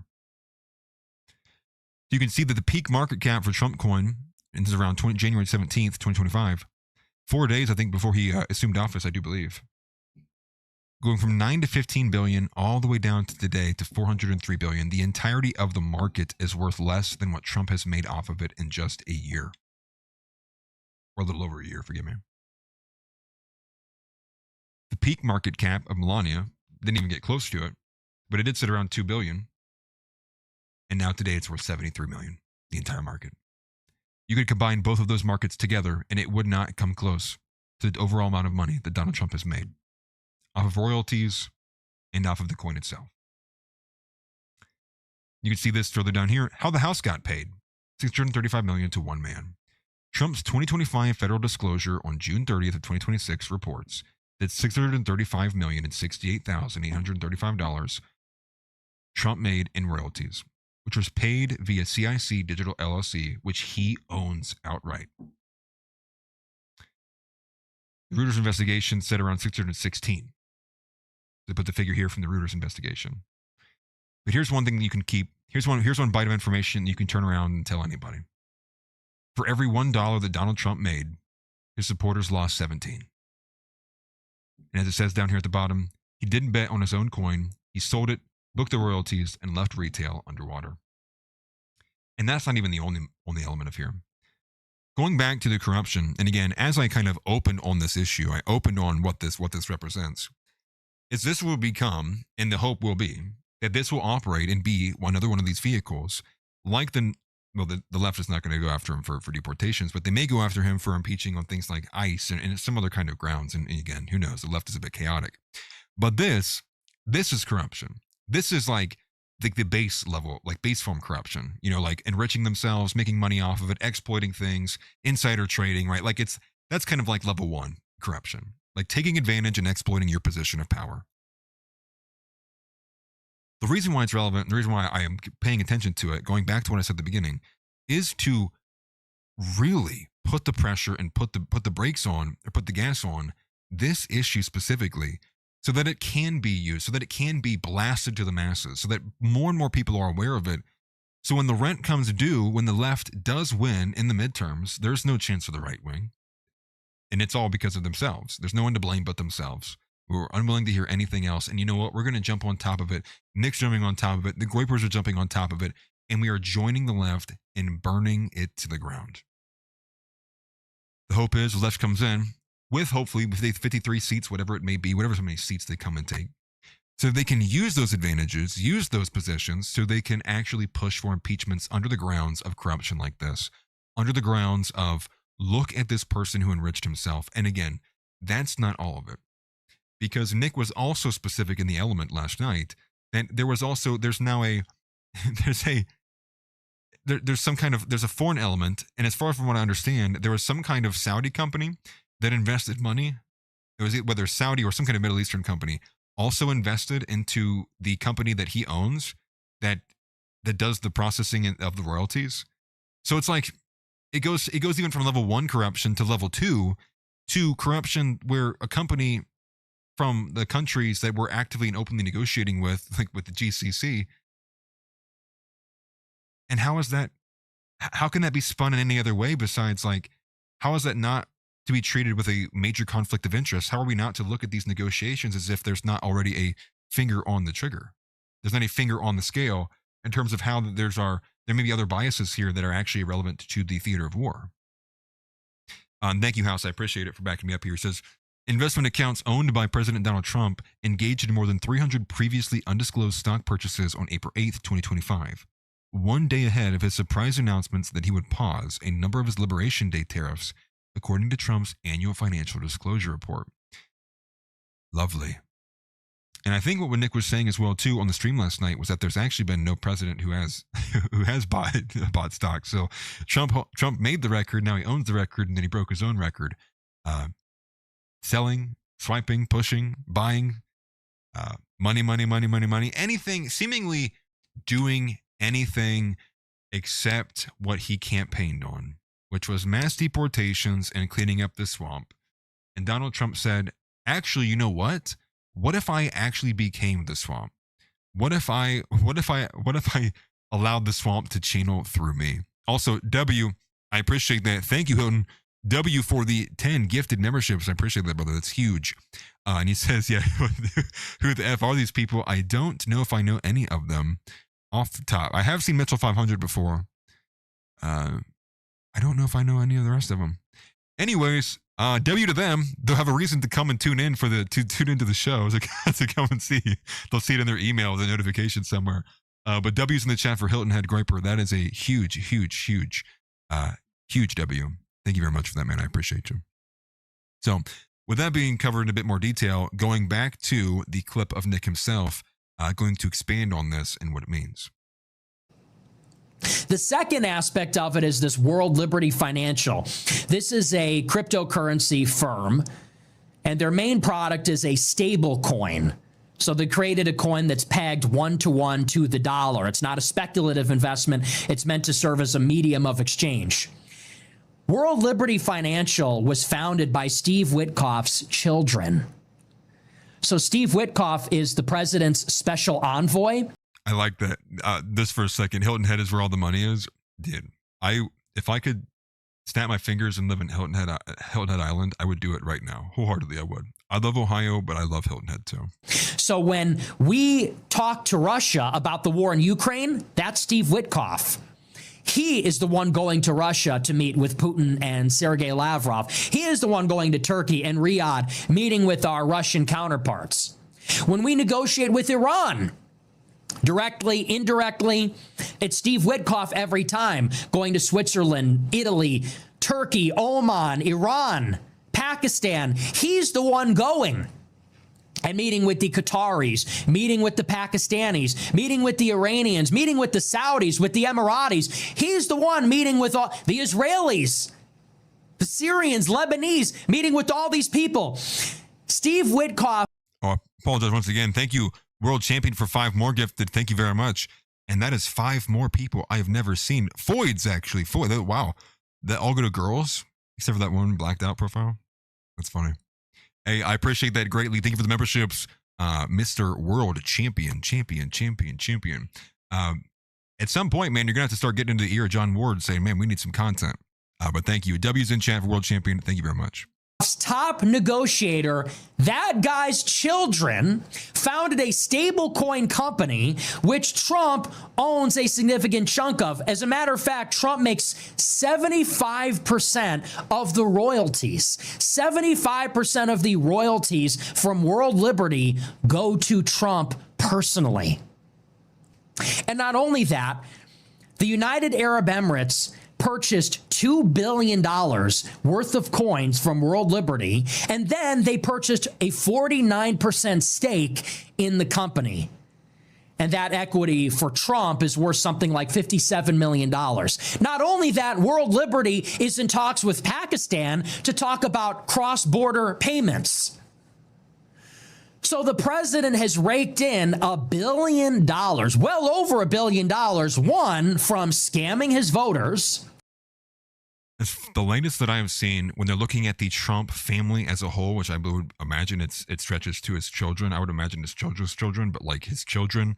I don't know if this ropes in Witkoff at all, or Witkoff's kids, or even Howard Lutnick's kids. But perhaps it does. Either way, the last figure that I have seen is that whole family has enriched themselves to the tune of $3.6 billion. $3.6 billion. And that's as a whole. So Nick is just talking about just this one rug pull instance from this one crypto, well, from I would imagine between these two crypto coins, and that's just one medium. That's just one medium he's done this upon. Now looking at this too. Also, I see some people have also sent some jewels and some other gifts and stuff too. I appreciate that. The only reason I guess I don't make mention of them often is because I only see them in this chat. I don't have any other feature to put them on screen or anything. I think it's newer for YouTube anyways too. But thank you for that. I do appreciate all those who sent stuff in like that. Directly scamming them, selling them something that is worthless,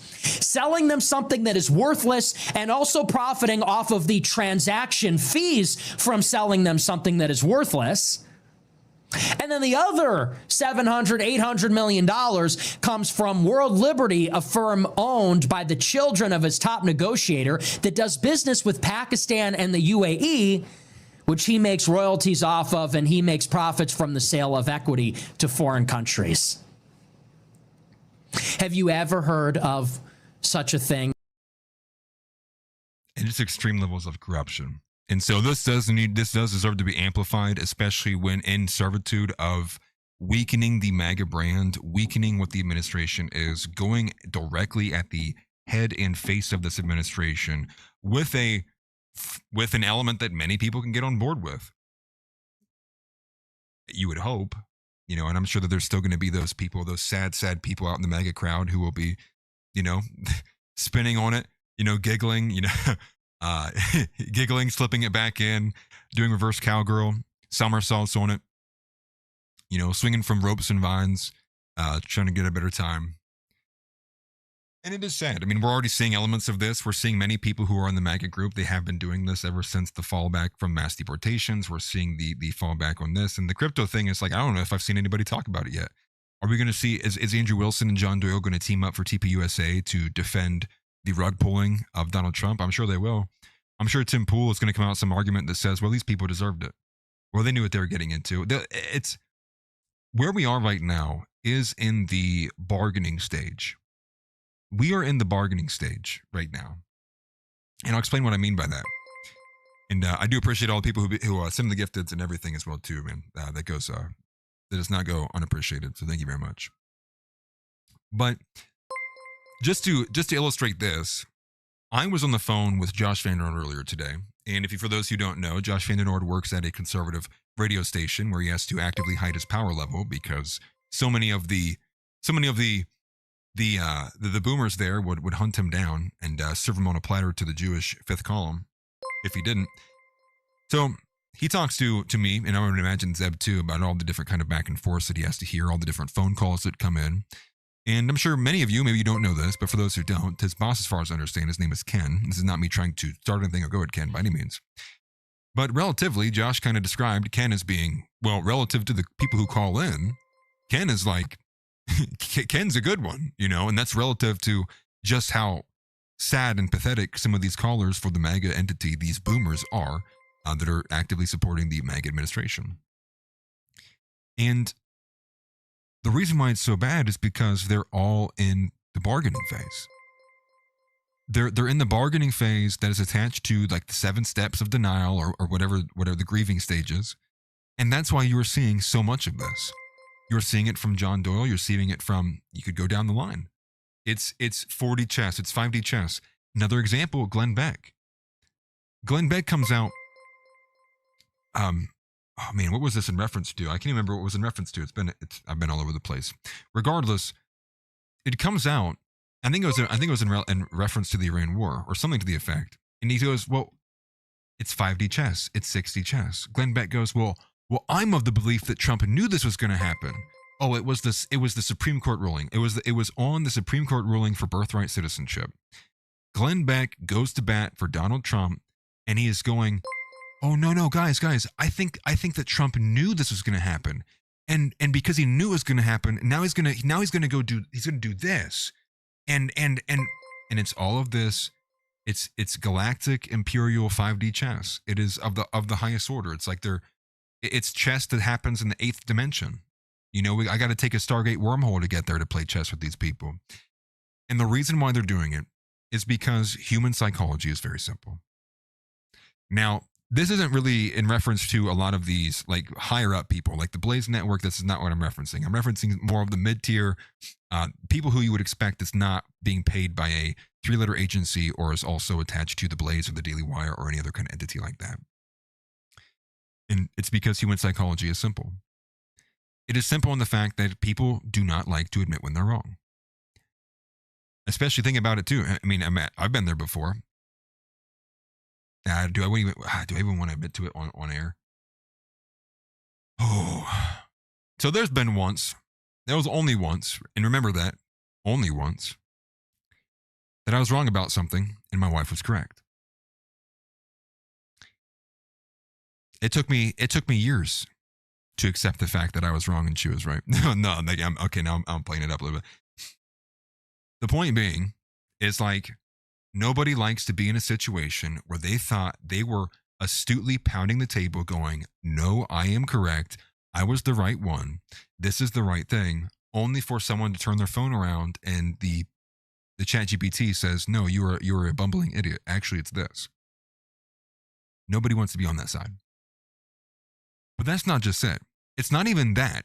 We're not talking about a thing that I brought up, to my wife that I talked about that like I don't have much like that doesn't have much meaningfulness to me. We're talking about people who have severed friendships, who have gone to war on Facebook, people who have turned their entire profiles, whether it be on Facebook or Instagram or otherwise, they've effectively become very politically overtly, they are MAGA. They painted themselves in the red, they're wearing the red hat, they're posting the liberal tier meme all the time. And that's one stage. You have people though who literally did sever friendships, not only just like Facebook friends and online friends. We're talking about people who like actively like no longer friends with that person because of, they didn't want to vote for Trump or it was something political. You have people whose family relationships have been otherwise tethered, severed because of Trump and people voting for Trump and people supporting the MAGA administration. So you don't have people who are just like, who maybe are just wrong about a thing that they brought up. We're talking about people who have spent and given 10 to 14 to 15, maybe even more years to the MAGA administration, to the MAGA entity, to make America great again. And the easiest way to kind of, to illustrate this is you think about a scientist who has staked everything, the last 20 years of their life into, we have to do everything. It's this serum. This will be the serum. This is the one, guys. I swear, this is the one. This is the one that will solve it. We've been working here for thousands of years. And I know I did this thing that made everybody mad, but it's got to be this one. Only to find out that that serum causes cancer. And indeed does not heal. Doesn't help anybody. And do you think the scientists, after that happens, the first time they see that it causes cancer, do you think the scientist immediately goes, oh my goodness, I was wrong. Okay, you guys were completely right. The way that I did it was so wrong. The last 20 years of my life, huge joke, big waste of time, big mistake I made. Well, anyways, okay, let's go down with your guys. No, that's not how it happens. They go to the bargaining phase. They go, oh, no. Oh, no. Oh my gosh. Okay, this is why it causes cancer. But if I try it this time, if I do, and I tweak it like this and I do this, well, then it shouldn't cause cancer. Causes cancer again. Oh, wait. Okay, no. Okay, definitely. Okay, maybe it should have been like this actually. No, definitely it's this way now. It's this way now. Now if we change it, we do this. Now it's this way. Definitely it's this way. Causes cancer again. So that's where the MAGA base is at. The MAGA base is in this spiral, if you will, of having to bargain and needing to bargain for these things.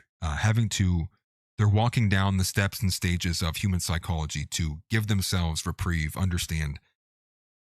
And that's how they're making sense of it. They're trying to excuse away and explain away that it's just simply, it's not true. We have to find it's got to be something else. It's anything but Donald Trump is fake. It's anything but MAGA is a scam. It's anything but this guy failed on his promises. And doing everything in their power to try to find some kind of definitive reasoning of why that's just not the case. And they're just in the second, third stage of that. And what can't be missed too is that's the reason why I bring in the Facebook and the family element of it too, is because that's the investment these people made. And it wasn't that everybody like gave money to him or donated. I would imagine those people would literally be angry too. But we're talking about people whose investment was their reputation. It was their relationship with their friends and their family. That's what they invested. They made their posts on Instagram knowing it would bother their grandmother. They made their post on Facebook knowing it would make their dad block them. They made their all up and down. And in the face of that, now they're looking. What you have is all of that, all of those bridges you burned, was to basically allow the first president ever to rug pull his constituents to the tune of $600 million with some kind of shitcoin. Isn't that a pill to swallow? So that therein is really why I wanted to nail that down. Those two big stories, two things that really need to be amplified to the highest degree. On the one hand, you have the Tucker Carlson Fed jacketing Nick, and this is becoming a proxy war with Tucker Carlson acting basically as the liaison for JD Vance, although that's not being said, but it's only understood. Nick Fuentes representing the America First movement, representing basically everybody else who's not a part of this, right wing, that is, at least. Anybody who feelingly at least has an ounce of common sense. And then secondarily to that, the fact that it's becoming more and more, the threads are beginning to unwind on what the MAGA element, the MAGA entity is, the MAGA group, coalition, whatever. And we're beginning to see who's going to be paying the price for that, if any. And the hope is that they do pay the price for it. And the hope is that it doesn't go wasted. The hope is that the price that they pay turns into the vehicle that allows an actual true right-wing man to run for president. A true, a Caesar, right? But someone who is truly a right-wing person who is going to be able to have enough backing, enough support, and hopefully doesn't get roped in with the Adelsons. Someone who is simply not Vance, someone who is simply not Rubio, someone who is not being pulled and tugged and half jacked by the Adelsons and Paul Singer and the PayPal Mafia and everyone else, for whether it's American Jews for Israel or Israeli Jews for Israel. Can we get a goddamn American in office? And that's the hope.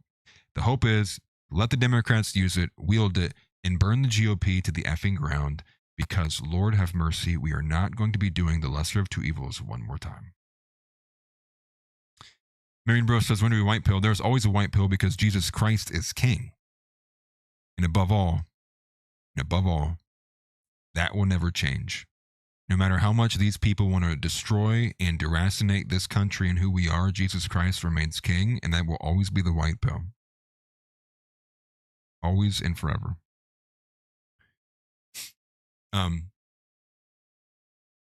So moving away from, moving away from the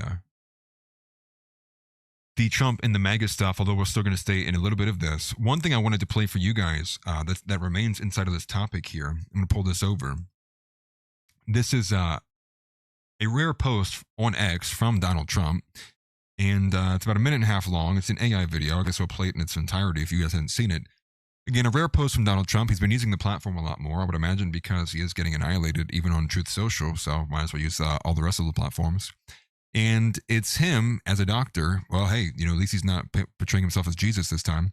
And he's treating people for Trump derangement syndrome, because that's where these people are. These people, everything that I've said, everything that I put together, all that, you're going to have people like John Doyle, Captive Dreamer, and Patrick Casey all running and saying everything I just talked about and showed you on screen is in some way, shape, or form Trump derangement syndrome. And we should just get behind this guy one more time. We should just keep supporting him. Eventually something will happen. Something will happen. And then you get absolute literally retards like Joshua Haymes, which we'll get to too, where he's calling Nick a retard for not voting Republican again. At some point, you would hope that we can get these people off the plantation. But the reality is, and this is the truth, the whole truth, and nothing but the truth, slavery is a choice. And it has gotten very apparent in public to me that if you cannot, let me go rewind a little bit. There is a natural IQ gate. And I think that is something that can just simply not be defeated. If slavery is a choice, That means all of our political positionings, all of these things that occur, the best you can do is hope that somebody wakes up. The best you can do is hope that your voice, your words reach them, and they have enough neurons firing in their brain and enough electricity to make it work that they can at least open their eyes and wake up and go, holy shit. That's what they said. That's what they said about Trump and everything else. Yeah, voting for the lesser of two evils. That's what brought him about. You know what really will prevent that what happened with MAGA happening the next time? If we do the exact same thing that ushered in MAGA the first time. Talk about retarded. No, it's not even retarded. That's insane. That is definitionally insanity. Let's do the same thing over and over and over and over again. And surely at some point there'll be a different result. That is like taking 2 + 2 and spamming it in your calculator and expecting at some point the answer will be 5. That is childish and unsightful and is a huge sign of lacking extreme or really any level of political acuity and acumen. But here's this, here's your goyslop, sir. Here's fresh goyslop, everybody. Freshly served. It's hot. Get it on the plate while it's warm. Have you or someone you know been diagnosed with TDS? The symptoms can be relentless. Fortunately, I'm Dr. Trump, and I have a treatment plan. Let's hear what some of my patients have to say. I have been suffering for over a decade, and after listening to Dr. Trump, I can see some results. Man, I've been suffering for years. I really didn't believe that was help out there. That was when I came across this video on TV. I really thought I was a lost cause. This was gonna affect me for the rest of my life. The voice sounds all the same. But after using the treatment plan, I can see a difference. I really wasn't sure I could help some of these people. Clapping and jumping the beach ball. They were so far gone, I wasn't really sure. I had no idea how much this was affecting my life. Edward Norton. Some people say I look my like work from is American slowed History down. X. I'm hardly recognizable anymore. I just needed help. I couldn't eat. I couldn't sleep. Constantly angry. I made everyone miserable around me. I feel like I've aged 20 years in the last 2 years. So, like, okay, I'm not gonna play the rest of it. Like, this is, this is what they're still clapping and banging. I mean, look at it, 117,000 likes, 18.7 million views. Although I think if you compare some of these, there's actually a big drop off here. 18 million views, 117 likes. Did he delete the other one? So here's one, 101 million views. This is from May 22nd. 101 million views with almost a billion likes. Okay, that's like a 1 to 9. That's a much better ratio than what this is. This is at 20 million views, 117. So about half as many likes. So it does look like, if we're just judging off of very basic, anecdotal, like not really set in stone analytics, you just look at those comparisons, you would draw an implication that there's a fall off, or at least some level of fall off.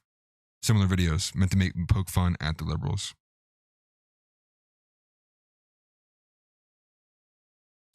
Uncle House writes that Machiavelli wrote in 1513 about the danger of seeing things too soon and people going with the herd.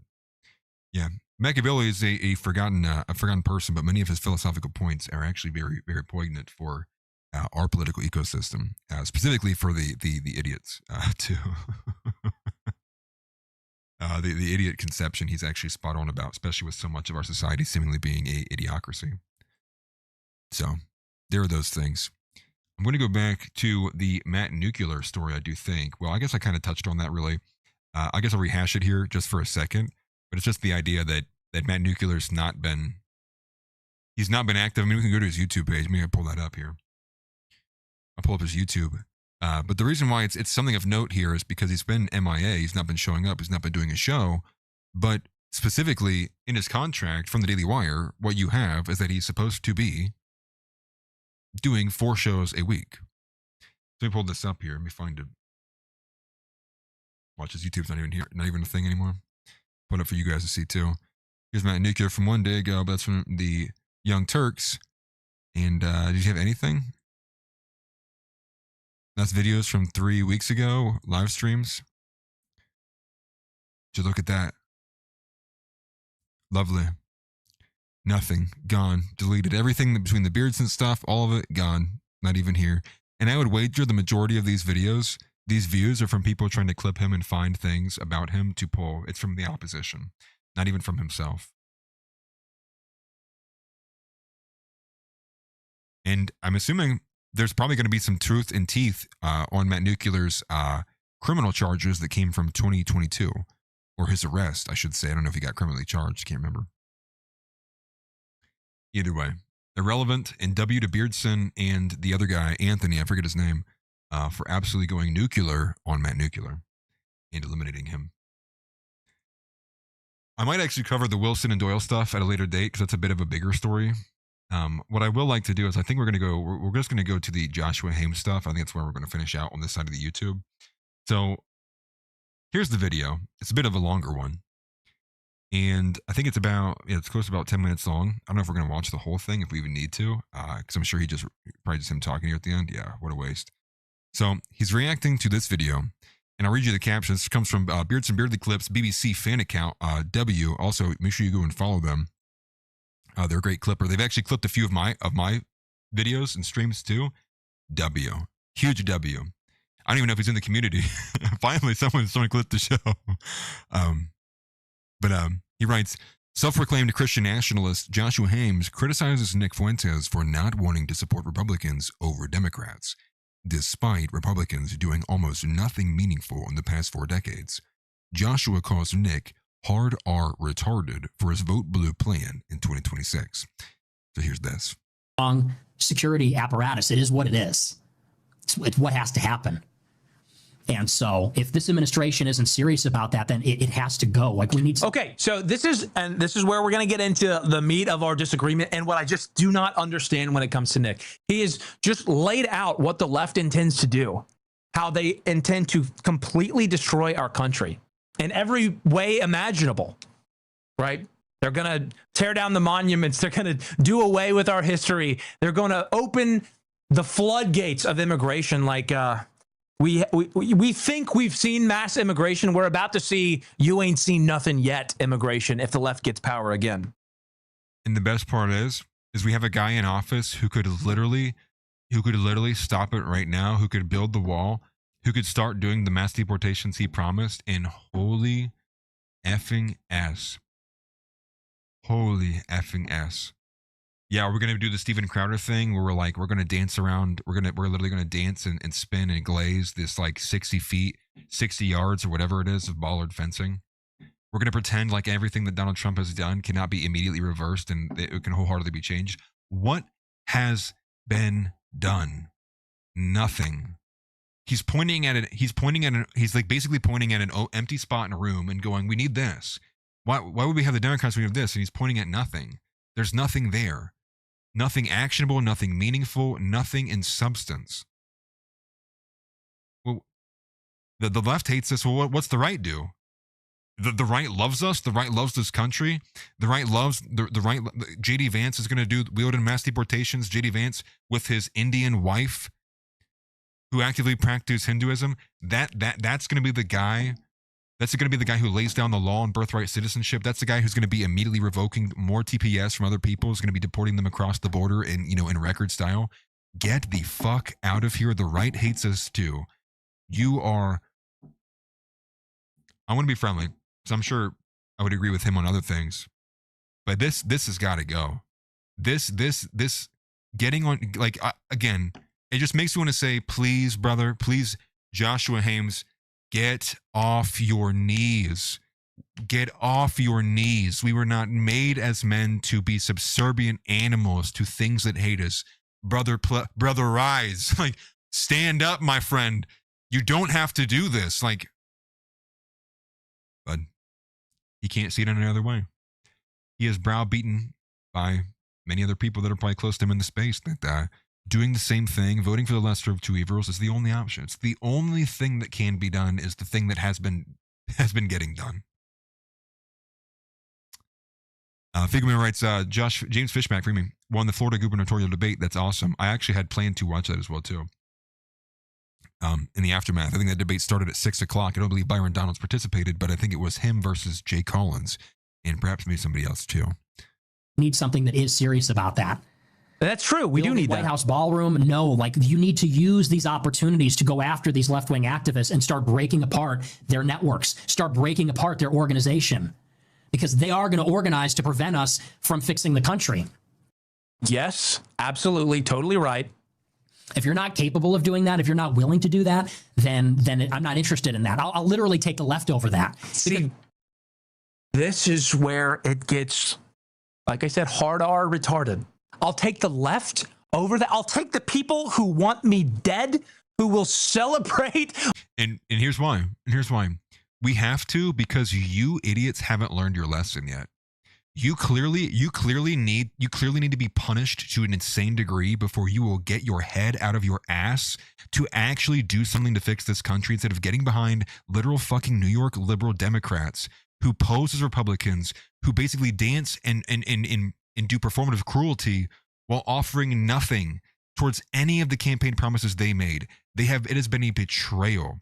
The GOP is disgusting, and people like you on the mid-set levels act as like deterrent forces that sit here and back them up. You are actively aiding and abetting an enemy when you do anything for the GOP. The GOP is nothing but fake. It is an illusion. And you are sitting there piping the piper, ensuring that it keeps going. That's why we have to do this, because you people won't just stop. And it goes back to, please get off your knees. You don't have to do this. My demise, who want to rip my children away from me, who want to ruin my country and open the floodgates to irreversibly damage my country. I'll take the left over that. That's the thing I do not understand, guys. Somebody help me understand in the comments, please. And the thing is, too, is it's like, if we're going to be more specific about the strategy here, is that the strategy is specifically blue wave in 2026 to get a chance in 2028. But could we expect that this guy, I mean, here's the thing, is this even his real position, or are we doing performative shit on YouTube because like we want to get our audience hot and bothered? I don't care anymore, guys. Like when I do performative stuff, it's because I'm like, they be on a speakerphone, right? I'm doing stuff that like actually speaks towards actual issues, like shit that people actually care about and feel, which is, I don't want to be around, a bunch of Haitians and Somalians. I don't want to, I got invited to the cookout. Guess what? It's me. I'm the cookout because they're cannibals. That's what people don't want to be dealing with anymore. But you don't get that when our government won't do it, especially when the right wing is captured, controlled by the fifth column in this country and is subservient to Israel. And Craig putting in the member message, this guy got exposed by following a gay ex by Basil. Yeah, it was a gay cuck pornography account. That's what he was following. The video is disturbing. I could only watch a little bit of what they had on screen there from Benny and Basil. But yes, thank you, Tix. Yes, make sure you smash the like button. It does help the show tremendously. I do appreciate it. And so you can't get behind that. You can't. So he agrees that the GOP needs to be stronger and better. That's what he said at the beginning of the clip. But I mean, again, it goes back to like, does he just not get it? Does he just not know what the strategy is? Is he playing retarded? Or are you actually this retarded? And if you are actually this retarded, exit stage left, or be a jester on YouTube for anything else. But stop wasting people's time and stop doing this performative ridiculousness. If that's what it is, that's best case scenario. Worst case scenario is his brother actually believes what he's saying. Because look, I understand that we need a stronger administration. I understand that we need a president, an administration that will get these priorities done. Basically, everything that he's laid out here in this little clip is like, yes, we need to do those things. How do we do it? But if the left gets power again, they may be able to ensure that it never happens. And why would that be the case? Why is there a wide open door for the left to come walking and waltzing right back in? Is it because the same arguments you're levying now were levied 10 years ago and we got exactly this instance in this scenario? All the momentum, energy, and everything put into this made bleak, made moot, voided, canceled, struck out, highlighted in red, ripped off the page. What are you on? In fact, here's what's difficult is you have a regime the right, the Republican Party, feckless, impotent as they may be, they don't want me dead. And in fact, they are doing positive things. Dude, stop the cap, dude. Stop the cap. For me and my family. Pardoning people who should be pardoned, especially like pro-life grannies who are being thrown in prison. Oh my gosh, dude, that did help my daughter. Dude, I forgot about that. How could I forget that when Trump pardoned a pro-life grandmother, it literally put food on the table of my daughters. It put food in front of my wife. She didn't have to cook dinner because it just materialized. And I'm hoping the next granny that he pardons will materialize millions of deportations. This brother needs to pack it in if that's the best that he's got. For protesting outside of abortion mills, pardoning them, favoring Christianity in the public square. These are all good things. Yes, we need the deportations. Yes, we need the strong border walls. Yes, we need the tough on crime. We need all of that. But we have an administration that at least won't kill me.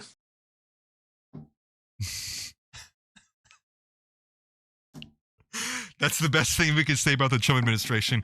At least they're not actively trying to kill me. They're just gonna let the other people do it for them. Like, dude, like you are graped, bro. That is, man. It just makes me want to spontaneously combust. You just sit there and you go, can I just right now turn into a ball of fire? What are we talking about? At least won't actively destroy my country versus an administration that has been doing their best to Bro, he's coping. You made a 10-minute video about calling Nick a retard, and you're coping by saying, well, at least the Trump administration pardoned grandmas. At least the Trump administration doesn't want to kill me. At least they're trying their best. If this is their best, then they're just as good as nothing. Full-blown coping live on stream. Irreversibly destroy my nation. This is where I just don't understand. This is what he's accused of. And I know you don't understand, understand, brother. Accelerationism. And I think he might claim that title. He wants to accelerate the demise of our current political system because in our two-party system, there's so much corruption. There's so little being done for the American people. And Is this guy? This brother can't read. You're gonna make comments about Nick and his strategy, but you literally just don't have a fucking clue what it even is. No, everybody's saying calling out who he is. No, this is just Ian Carroll if he was born to right-wing parents. This is just the different version of him. You have long-haired hippies porn star with a beer gut, and then you have cigar smoking, kind of probably closeted gay, right-wing version of Ian Carroll. It's basically what this guy is. all of these things are they're good observations. Many of them are true. I agree. But here's the thing, guys. You cannot Amazon Prime the solution to our political problems. The left has been systematically taking over institutions, the long march through the institutions, for 60 years. They were committed to their vision. It took generations to accomplish what they did. So I think that we need to take that into consideration as we craft out our political strategy. Maybe we can't get... What is your strategy, by the way, besides just sitting here and self-reporting to everyone that you don't even understand the basic premise of the 2026 acceleration in the midterms for the 2028 channel to hope for something that's outside the bounds, something that's not a third party, but a third party outside of the MAGA coalition on the right wing as a Republican? People really got to lurk more. I guess I'll say that. It all done in a few years. Because at least if we have the left, if the left is all powerful, they'll leave us alone because they don't feel challenged. Do you understand the difference? The left will leave us alone if they don't feel challenged. And this is where I got, like you said, a lot of good and true things. And then you say something that is so patently ridiculous. No, They will not leave us alone. They will do everything that they can do to outlaw truly practicing the Christian faith. They threw Christian pastors in jail in Canada. They're throwing Christians in prison in the UK for praying in their own heads outside of abortion mills. They're going to leave Christians alone. They're going to leave. And well, you could just say the same thing about the right wing. Like what has the Trump administration done for the right wing, done for Christians? Trump in private is literally telling people, it's making him angry how much Christians are holding true to their position on abortion. So the guy leading the administration is literally talking to people how much he's getting pissed off and annoyed that Christians won't stop bringing up abortion issues to him. And what do you mean? Of course. And in the context here, the left isn't currently in power. So that's why they're going to be doing everything that they can.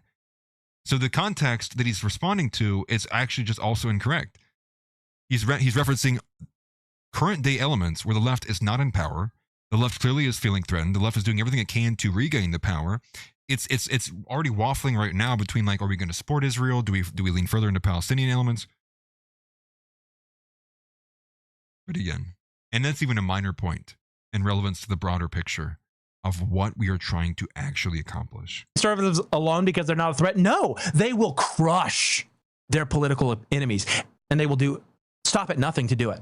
It's totally fanciful. It's such an ignorant thing to say that, that they'll leave us alone because we're not a threat. No, anytime that we exist, we are a threat to their organization, and we really are, because Christ is king, and the gates of hell will not prevail against God's people. The difference? Okay, then like maybe we should like vote for a Christian then, right? Maybe we should back a Christian administration. Maybe we should actually push for Christian nationalism and not put all of our weight and energy behind someone who literally could not be further associated from it or further disassociated from it. Someone who by all accounts is probably literally Jewish. I mean, who even knows what he believes in, honestly, at this point, but it sure as hell isn't Jesus Christ. How many times now has Trump gone out of his way to say like, oh, like you're God? He made that in reference when they were doing the eulogy for Charlie Kirk. All of this coping to go back to the trough. I'd say the wishing well, but it's much dirtier and disgusting. It's the going back to the slop trough of the RNC and going, well, at least you don't have blue hair. I mean, at what point are we going, well, at least, you know, at least our trans are hot. I don't know. I think we're actually already there. These people, man. If the left got in power in 24, I know this is controversial, but they wouldn't feel threatened by the right, and they wouldn't be lashing out. There'd be no desperation. Ridiculous. They wouldn't need to throw anybody in jail or undertake these extreme, drastic measures because the right would be a manageable problem. And they recognize that it exists and it opposes them, but there'd be no desperation. They wouldn't have their back against the wall. They don't feel as in they're in an existential battle. This is what happens when you get your politics from TPUSA and the Daily Wire and every other nimwit that records themselves on Instagram. This is what happens. You become some sad, unfortunate, lacking the capacity to understand thoughts greater than 110 IQ. And you end up becoming this circular, just idiot. Useful idiot, actually. Who would have thought the right wing would have their own version of useful idiots in this sense? So there'd be some salutary neglect. No, there would not be. When have we ever seen salutary neglect from the left? No, they will crush their enemies. They will do whatever they can to do that. It's just like, here's our administration doing nothing. Here's the RNC who brought about this administration doing nothing. The other side is supposedly they're chomping at the bit. So you want to go back to the people who put us in the position that we can't leave from? It's just, and again, this is all this guy's got. So there's really literally almost no point in finishing it out, because what else is he even going to say? You're going to sit there and act stupid again, like. So, man, just like, man. So that's probably going to be what I'm going to go ahead and cover for this side on YouTube to keep the episode pretty short. I like to keep it capped around 2 hours. I like to make it more episodic, more podcast style, and more focused in on there. But the show is not over. I will be streaming on Kick. I will just have to run to the gas station real quick, actually. So I probably will be on Kick in about 15, 20 minutes or so. But make sure if you are not already following me, you go out and follow me. I'm on Kick at Atlas Thugged. I'll go ahead and drop the link in here too for people to go ahead and follow if they're not following already. Hopefully it doesn't start blasting this stupid crap. Oh, it's fast enough. Perfect. I'm going to go ahead and drop the link in the chat for you guys. If you haven't followed, I will be on Kick. It's a little bit more free. It's a lot more chill on Kick, a lot more reaction, a lot more chill streaming, if you will. Still political, obviously. Maybe a bit more fun, maybe a bit more, maybe less your speed or whatever. But for those who would like to see it, I published a link there in the chat room. You can go and follow me. And I appreciate you guys. Thank you greatly. And yeah, the follow soon as probably start coming in. Follow on Kick. Let me lower this down a little bit, actually, because that might happen a lot more. Put it over here. I do appreciate it, though. Thank you greatly. Let me turn it down somewhat. And for all the support, everybody who came in here, everybody who smashed the like button, it helps a lot. Thank you greatly. Kind of funny how the most viewers, the best doing show was the one where it's just me. You know, so I am going for some cigarettes. You need some cowboy killers. That is true. True facts. Preach. And, but yeah, I think we're going to be covering some stuff on Kick. We'll be talking about Sneeko crying, Ben Shapiro seething about some more stuff. The Epstein quarter zip. I have a bit of a takeout on that. This half white, half Hispanic woman who was raised by a black saying, holy crap. And a few other things too. We'll get to that. We'll be a lot more chill, but at least be on Kick for a little while. So give me about 15, 25 minutes or so, and then I'll be swinging over there. I got to run to the gas station. I got to make sure my daughter's okay. I don't know what's going on out there. A lot of yelling, a lot of fighting and screaming. We'll see. But with that, I appreciate you all. And since we can't get deportations, no, Marlboros, only Marlboros. If we can't get deportations, we'll set her for impeachments. So impeach this entire administration, Donald Trump, Vance if we can get him, rehire Dan Bongino, impeach him too. I mean, everybody down the line. Let's get everybody impeached, please. That would be so. It would be so lovely. Also, looks like the power chat stopped working too. Anyways, we're going to Kick soon, regardless. And for any woman over 150 pounds, you're getting deported to Israel. We're going to shoot you from a cannon. No lube, no nothing. Just a lot of gunpowder and a lot of smoke and a lot of you being scared in the air, wondering when you're going to land in Tel Aviv. And for the woman between 125 and 150 pounds, this is your 90-day notice to lose the weight, or you too will be shot from a cannon to Israel. Until next time, guys, Christ is King. As always, for those who want to follow and keep it going, keep it moving, keeping with the motion, I will be on Kick in 50 to 25 minutes. I'll see you there. Take care. Get up and get out. Get out. Get out. I have a question for you. Say Christ is Lord. Say Christ is Lord. Say it. You say Christ is Lord. Get out. Get out. Christ